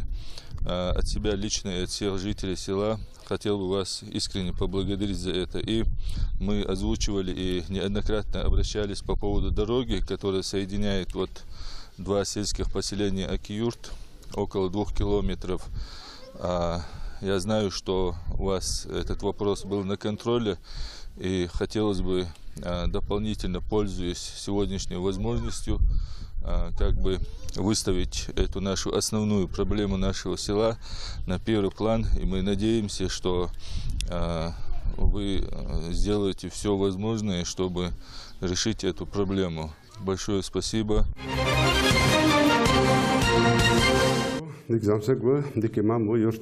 Повезло селу с таким имамом. Мы обязательно посмотрим, записал, и эту дорогу посмотрим, и эта задача стоит перед Ингушавтодором. Ну и для жителей села говорю, что мы в этом году начнем уже, по крайней мере, земляные работы, и в следующем году там завершим в том числе строительство дошкольного учреждения. Только единственное, я там еще раз дал поручение, где мы это будем делать. Или в районе школы, где сейчас новая школа, или же в районе старой школы. Это в центре села. То есть посмотрим, как удобнее жители, как они выберут, так мы и сделаем. А по дороге, я думаю, что мы в этом году там решим эту задачу. Баркул. Вот хочется спросить о наболевшем, об интернете, точнее о мемах. Некоторые ролики, которые выкладывают в интернете, еще можно списать на какое-то чувство юмора своеобразное. Вот, допустим, ролик с озвучкой из операции и другие многочисленные. Но остальные переходят просто все границы и в буквальном смысле где-то даже компрометируют наших граждан в глазах пользователей интернета из других регионов, стран. Вот, которые могут, в принципе, натыкаются на это творчество и все это просматривают. Вот, да, давайте, правильно мне подсказывают, сначала посмотрим один из таких роликов, потом обсудим эту проблему, в принципе, большую. Кто хочет поработать? Я! Подождите. Песчаный карьер, 2 человека. Я! Да подождите вы. Цементный завод. Я! Погрузка угля. Я! Кроме того... Я! Да подождите вы, гражданин! Это меня с Алиханом, друзья. Но Алихан пачку володж для вас. Я не то, что Алихан мячик пачку у вас, но я думаю, что это что это... Ну, вот наоборот, мне такие шутки нравятся, это нормально. Да. Так, да. В этом ничего плохого нет. Обратная сторона и другие. Ну, да, хоть обратная сторона. Вот я вам скажу, что вот вчера я обсуждал, встречался с вашим руководителем НТК. Я этот вопрос не знаю, есть он там или нет, там говорит, что есть где-то этот вопрос, но я опережаю события. Уволили здесь некую Асю Добриеву и второй товарищ, что у вас был? Ислам Цездаев. Да, Ислам, да.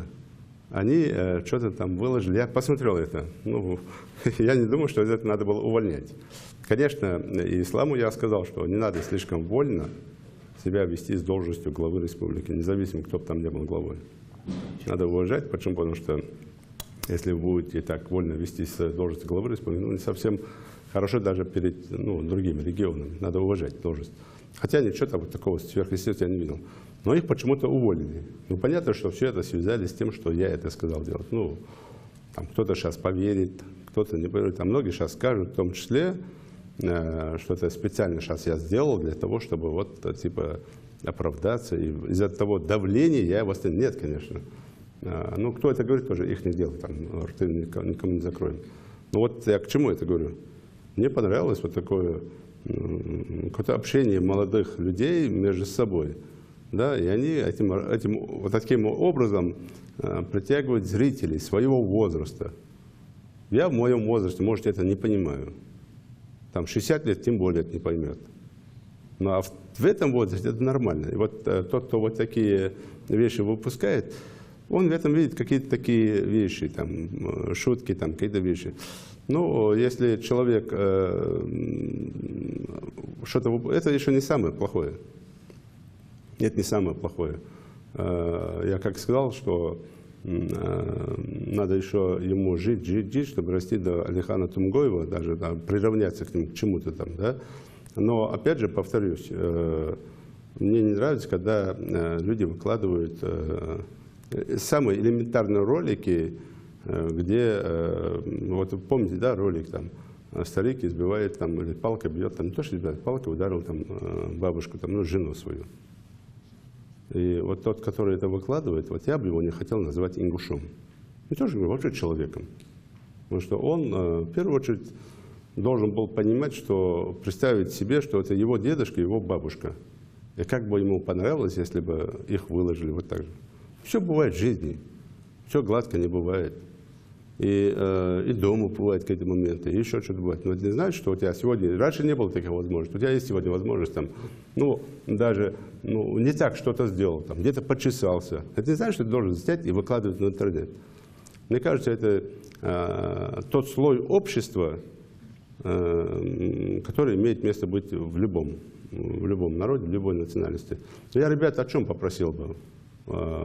Когда это коллективно происходит, коллективно, еще хихикают за кадром, там, еще что-то снимают, это все выкладывают. Ну, как-то там имейте, если у вас есть мозги, хватает мозгов, чтобы это все выложить, ну, имейте, в конце концов, мозги, прежде чем выложить, посмотреть, а как это будет смотреться. Перед осетинами, перед чеченцами, перед дагестанцами, перед там, японцами, китайцами. Там. Ну, просто посмотрите, как это будет смотреться. Почему? Потому что ты же выкладываешь, нравится он тебе, не нравится, ты же выкладываешь ингуша, ты же выкладываешь Ингушетию. Просто будь мужчиной, будь человеком, будь патриотом. Тебя же не просят там с одной гранатой против 3 танков идти, чтобы быть патриотом своей родины. Тебя просто просят не делать этого. Ну, посмотрите, обратите на это. Это вопрос к молодежи.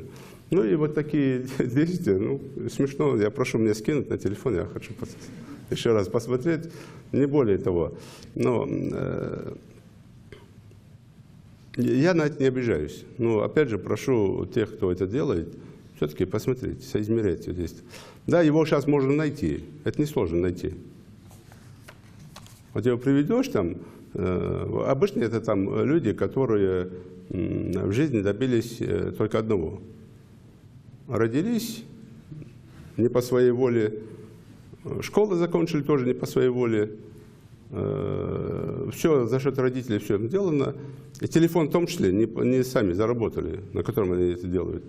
Но при этом считают, что они имеют на вот такие вещи право. И они могут там любого, в том числе таких людей, как Алихан Тумгоев, вот так пытаться выставлять. не понимая историю человека, ну или там другой человек, неважно. Каждый считает, вот он такой. Ну, я думаю, что это тоже пройдет. Да, ну а я дополню, что Настя Добриева и Ислам Цыздоев теперь вновь наши коллеги. Они Работают они? Да, они восстановлены. Да. Скажите им, что я жду очередного такого действия. Только я уже там буду давать команду не 1000. Я, во-первых, не давал команду 1000 рублей давать им премию. Я сказал, пошлите. Ну, во-вторых, в таких случаях, даже если 100 рублей дали, что должен человек сказать? Спасибо. Да, саадолт, и радоваться этому, и все. Ну, я думаю, что они не со зла это сделали. Спасибо. Следующая заявительница работает на почте, и у нее есть просьба к вам. Это видеовопрос. Дядя Кхалчин Юнусбек Мамандгиреевич, у меня вот такая просьба к вам. Меня зовут Ведижева Тамила Алихановна, я с города Малгобек. У меня 7 детей, один из которых инвалид с детства, с ДЦП. Я с 96-го года работаю на Почте России по Назрань, город Назрань-1. И в силу того, что мне трудно ездить с Малгобека в Назрань, я большее время нахожусь дома. И с 2013 года я в декретном отпуске. Я бы хотела попросить вас, если есть такая возможность, перевести меня по месту жительства на работу, вот, ближе к дому, как говорится. С таким больным ребенком у меня не получается ездить в Назрань. Вообще удивлен, что Калимат Мухаммедбашир этот вопрос элементарно не решил, тем более, ну, даже если бы не было больного ребенка, зачем с Малгобека у нее вся зарплата уходит только на дорогу туда-обратно. Зачем это делать? Поэтому я думаю, что Калиматов это услышал и обязательно там делать так, чтобы в ближайшее время работали у себя дома, в своем там Малгобеке, в Завленделе. Так, я просил бы, тут рекорды давайте не будем бить. Я вообще-то просил там 2,5 часа. Мы, конечно, можем и до утра посидеть. Но давайте мы рекорды не будем бить и как-то там ограничимся. Мы же все равно все вопросы не обсудим сегодня. Так, ну у нас осталось пару вопросов. Так, у нас видеообращение. Видеообращение. Да, из Псидаха видеообращение.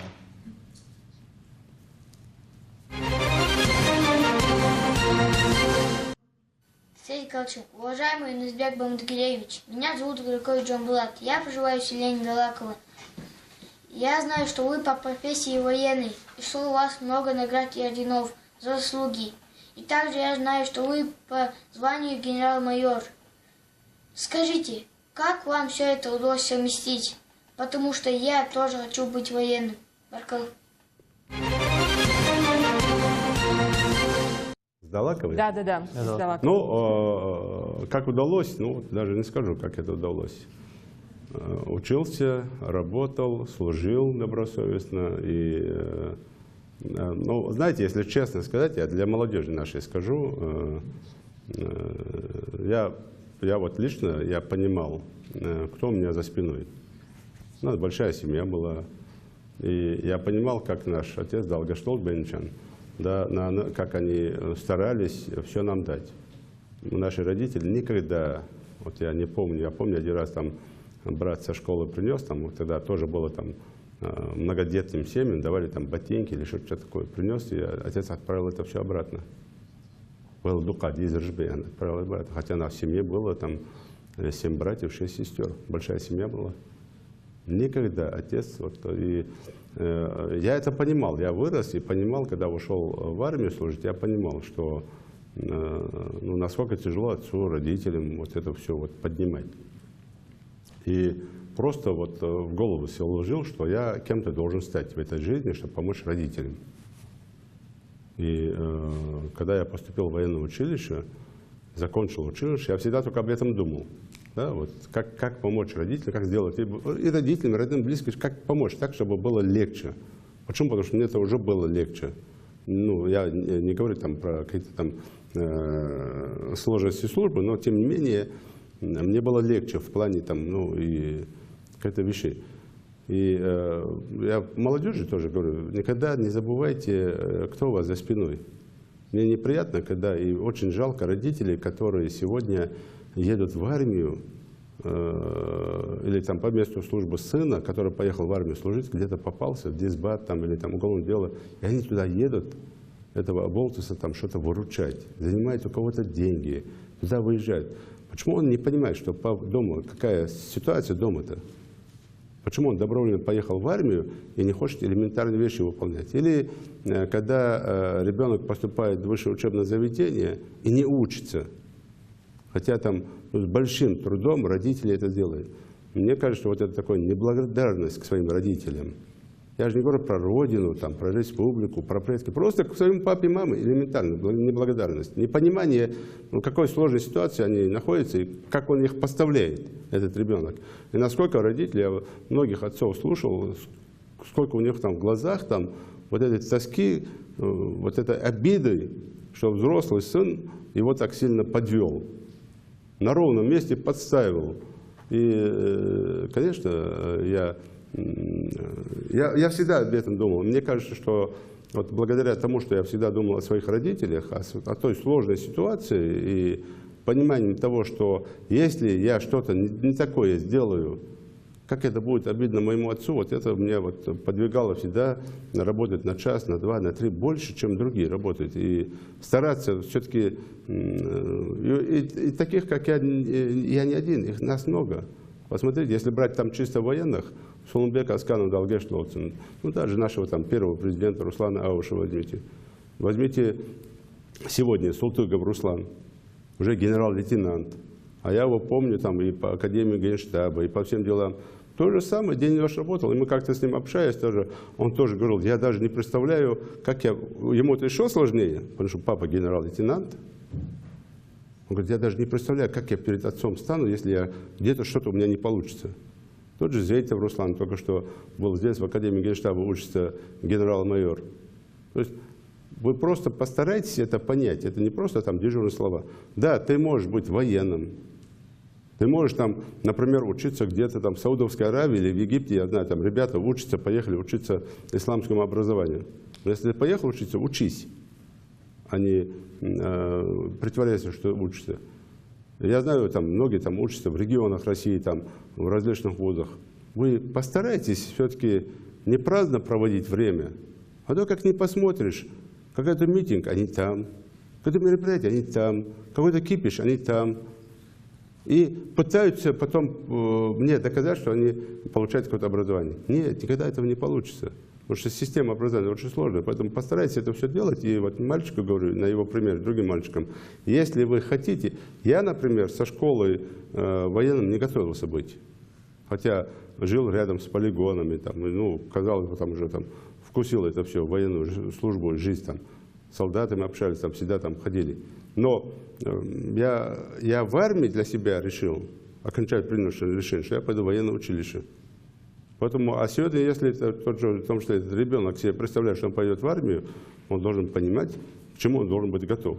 Он должен быть везде лучше, и по физической подготовке, и по профессиональному здоровью, и по психподбору, и по учебе. Тем более надо сегодня понимать, что единый государственный экзамен, какой бы ты там, вот эти все предметы сдашь на отлично, а если ЕГЭ не пройдешь, то не поступишь. Раньше нам было это легче. Я помню, я поступал, ну, получил такую твердую тройку, если так в общем брать. Ну, я, во-первых, поступал после армии, я уже был там взрослый. Во-вторых, у меня никаких не было сомнений по физической подготовке, по профотбору, по психотбору. То есть я там на ура все сдал. И, конечно, там начальник училища на мандатной комиссии сказал, все, он наш. И вот эти вещи надо всем понимать. И я думаю, что ребенок тоже это услышал, и его сверстники услышали. Не готовьтесь поступать в училище или там, в высшее учебное заведение в 11 классе. Готовьтесь к этому прямо с детства. Тогда у вас все получится. Тем более сегодня условия совершенно другие, чем это было раньше. Баркал. Пока мы проводим диалог с народом, ингушские паломники прислали видеообращение Саудовской Аравии. Давайте посмотрим.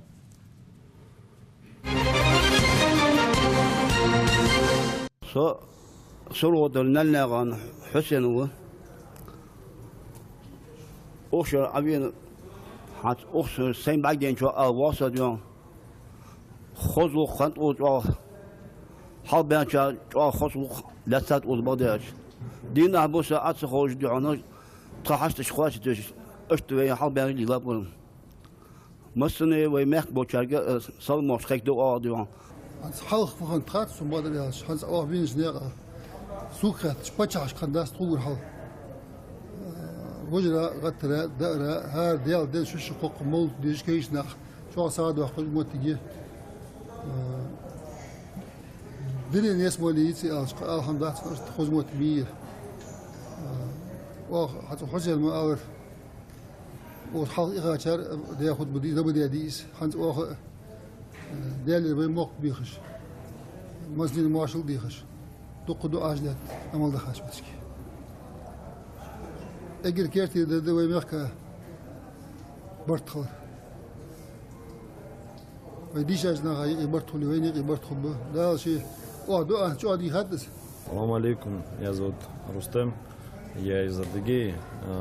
Свой первый хадж по воле Всевышнего я совершаю с братьями из Ингушетии.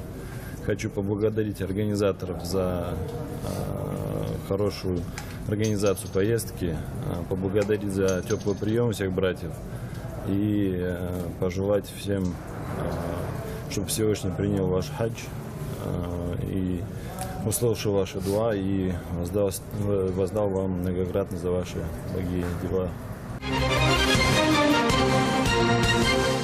Qabul bo'ldi, masalan, Almashta пожил, планы ширейсивый захачу, дикждален дали встречать его отдавай. Ну, по хаджу Ирсиметаледа есть там тоже определенные шериховатости, но Хосхандер, но все равно были проблемы. Не досмотрели тогда по поводу и расселения, по поводу еще каких-то вещей. Ну, Суакму жалобы шханят слушал, намного проще. Но единственный там вопрос, там, я смотрел тоже ролик в интернете, может, с одной стороны, не надо было это делать, тем более паломники. Не то, что с одной, вообще, мне кажется, не надо было это делать. В интернет это все выкладывать, а потом на весь мир показывать. Я понимаю, что там есть проблемы, и приехали бы здесь, разобрались, а то, что в интернет заложили, от этого ситуация не меняется. Тем более в таких светлых местах. И мы там, конечно, должны делать выводы о том, что почему вот эти ребята остались там не внутри вот этих палаток, и почему остались там на улице, в чем была проблема. Из того, что мы там сейчас пока владеем информацией, места были в каждой палатке по 2, по 3 человека, но эти хотели группы в одном месте заселиться. Я думаю, что можно было бы это тоже предусмотреть, не разбивать эти группы. Хотя мы в этом году тоже говорили, постарайтесь сделать группы по 40 человек так, чтобы по своим интересам. Где-то молодые ребята сами хотят вместе быть, где-то еще, каждый хочет это, проводить время таким образом, чтобы было удобнее им, не откалываться от групп.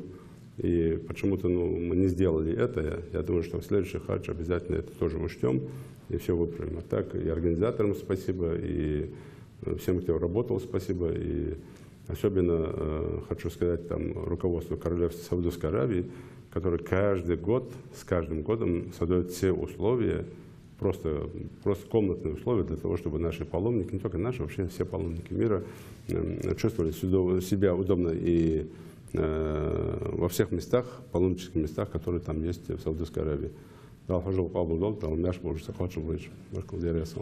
Ровно 3 часа, как мы в прямом эфире, и я думаю, что пора завершить. Напоминаю нашим телезрителям, что все вопросы, которые поступили в адрес главы республики, обрабатывает специальная комиссия при правительстве республики. Баркал Диариасхол, спасибо всем, и в том числе, которые там выдержали. Вот я тоже для себя хочу понять, а зачем вот напротив всех посадили. Я тоже об этом там тоже спрашивал, зачем мы это делаем, для чего. Ну, то, что друг друга смотреть, 3 часа сидеть, конечно, сложно. Я хоть чай пил, а вы там на меня смотрели. Но, тем не менее, надо делать выводы, а зачем это нужно. А так, нашим телезрителям хотел бы сказать, вот те вопросы, которые сегодня поступили, я специально сказал, не озвучить здесь вопросы по благодарностям. Там очень много благодарностей, и тоже ничего здесь нет удивительного. Если брать там и дороги, и тротуары, и школы, и садики, и дома, и очень много проблем мы сняли. Очень много проблем сняли. Я помню, раньше их было куча этих вопросов каждый день. Сегодня эти проблемы там до Алхасама уходят на бытие. Потом мы здесь озвучили ряд тех проблемных вещей, которые там, ну, по усмотрению уже непосредственно, в том числе организаторов этого направления. Для тех, кто сегодня, завтра скажет там, или напишет, что это специально подготовленная передача, повторяю, да, специально подготовлена. Почему? Потому что в течение недели принимаются вопросы, обрабатываются. И здесь тоже надо сказать, что многие вопросы, которые здесь уже в течение недели, они даже до суда не дошли. Почему? Потому что они были решены быстро и оперативно. Так же, как сейчас случай был, который там, насчет автобуса я сейчас проверю, конечно. Я не знаю, как он космически быстро это решил. А вот насчет восстановления ущерба, это быстро. Вот так решались вопросы. Поэтому всем, кто поблагодарил нас за работу, и меня, и команду нашу всю, а мы все ваши, не чужие, и мне тоже приятно, когда работу замечают, когда мне говорят спасибо, если мы заслужили это. И хочу сказать, что те вопросы, которые мы сегодня не озвучили, а их большинство, конечно, сегодня моим распоряжением будет обозначена рабочая группа во главе с представителем правительства. И мы в течение месяца, 2 месяцев по каждому вопросу, конечно, дадим ответы и постараемся проблемы максимально решить, а там, где мы не можем решить, дать положительный или какой-то другой ответ. И телевидение просил бы, и НТК, и ВГТРК периодически по этой передаче делать показы решенных или решаемых вопросов, как они, каким путем решаются. Для нас, для всех, для жителей, еще раз повторяю, всякие есть проблемы в мире, в том числе мы сегодня обсуждали вопрос Мьянмы, где вот происходит трагедия с нашими единоверцами. Я просто единственное еще раз прошу, не верьте каждому слову, не верьте каждому тому, что в интернет выкладывается. Не верьте этим вещам и постарайтесь все-таки доверять своей власти. Кто-то к нам относится так, кто-то всяк, но мы свои, не чужие. Уж точно у меня нет мысли что-то плохое сделать для своего народа, для вас, всех жителей республики. Уж точно я не хуже любого жителя республики знаю, что мне делать, и в каких ситуациях как поступать. Когда один, второй, третий пытаются своим таким настойчивостью опередить события, он не понимает, насколько он там видит расстояние, и сколько я вижу. И я уж точно подскажу, если я уже говорю об этом, не надо не доверять мне или власти в целом, а пытаться доверять кому угодно. Уж точно мне не нравятся ссылки, когда начинают сравнивать. Вот почему Рамзан Ахматович сделал, а почему вы не сделали. Ну и Рамзан делает, и я делаю. Все мы делаем для того, чтобы в наших республиках был мир, порядок и процветание. И я думаю, что и Рамзану Ахматовичу не понравится, и не нравится, когда ссылки делают, почему там делают, а у нас не делают.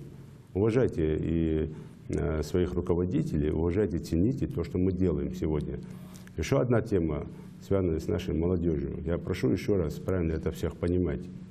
Каждый молодой человек, прежде чем что-то совершить, я вас очень прошу задумать не о республике, не о космосе, не о каком-то судном дне, если об этом не надо не забывать, об этом надо всегда думать и помнить. Просто задумайтесь о своих, вспомните свою папу, маму. Превысил скорость, вспомните своего отца, свою мать. Вспомни и образ матери, которая будет над тобой плакать, то ли в больнице ты будешь лежать, то ли уже на кладбище тебя приготовят . Вспомни о них. Я думаю, что вот если будешь чаще думать о своих родителях, а там, у кого их нету, тем более, я думаю, что, по крайней мере, вот этот педаль с глаза, она уйдет, нога уйдет обратно, скорость снизится, и ты будешь каким-то образом хотя бы обережешь себя. Не надо подать вот эти непонятные эйфории, потом трагедию и себе домой, и чужим людям в дом приносить. Но еще одна тема, уважаемые граждане республики. Нет у нас беспроблемных участков, они везде есть. В каждой семье есть проблемы, большие или маленькие, а в государстве, в республике тем более они есть. Посмотрите, я очень вас прошу, это правильно меня сейчас понять, услышать это. Не то, что я себя восхваляю, но я себя тоже могу оценить, насколько я отработал, проработал. Если мне сейчас спросите вы, там, какую оценку я себе ставлю, ну, я могу себе поставить 3 с плюсом за то время, что я поработал. Даже не 4, потому что много задач не выполнено. Но посмотрите, сколько мы сделали. Будьте добры, оцените это все. У нас, чем лучше мы становимся, тем больше мы ищем приключения. Ищем какие-то там конфликтные ситуации. Нельзя так делать. Наша с вами задача максимально вот то, что есть, сохранить сегодня, и государственность нашу. И то, что мы сейчас делали. И наша с вами задача дать максимальное образование нашим детям. Максимальное образование. Светское образование, и те, кто хочет религиозное, но учитывать и светское. Почему? Потому что необразованные люди, они и не культурные, они и не понимают дальнейшего там направления вперед. Если уж точно дал самого Пайгамбар суннат дали, тем более учиться, учиться, еще раз учиться. По всем направлениям. Давайте это все правильно там поймем и оценим. А насчет того, что довольны власть, недовольны, я здесь совершенно не заморачиваюсь. И мне, было бы удивительно, если бы все были мной довольны или там все недовольны. Это всегда было и есть и будет. Пройдет мое время, придет здесь кто-то другой сядет, будет также с вами общаться. И также кто-то будет доволен, кто-то будет недоволен. Давайте мы будем оценивать, что мы делаем, и максимально постараемся друг другу в этих направлениях помогать. Решать, стараться решить те вопросы, которые перед нами стоят. И самое главное, не допустить тех годов, которые уже были, я имею в виду по терактам, по обстрелам, по убийствам, чтобы мы, сидя вот так в зале, не думали, не смотрели на часы, не говорили, давайте бяди я жила, чего дорвай. До этого не доводите свою республику. Давайте беречь свою республику. Все мы вместе обязаны это делать, а не оглядываться назад или вперед. Почему? Потому что каждый, прежде чем задуматься о чем-то, где он хочет что-то делать, должен подумать, а что я дома оставляю у себя. Спасибо за содержательную беседу. Всего доброго. Мы благодарим наших коллег, которые сегодня с нами работали, журналисты, редакторы, режиссеры, операторы. Всего доброго. Увидимся на следующем диалоге с народом.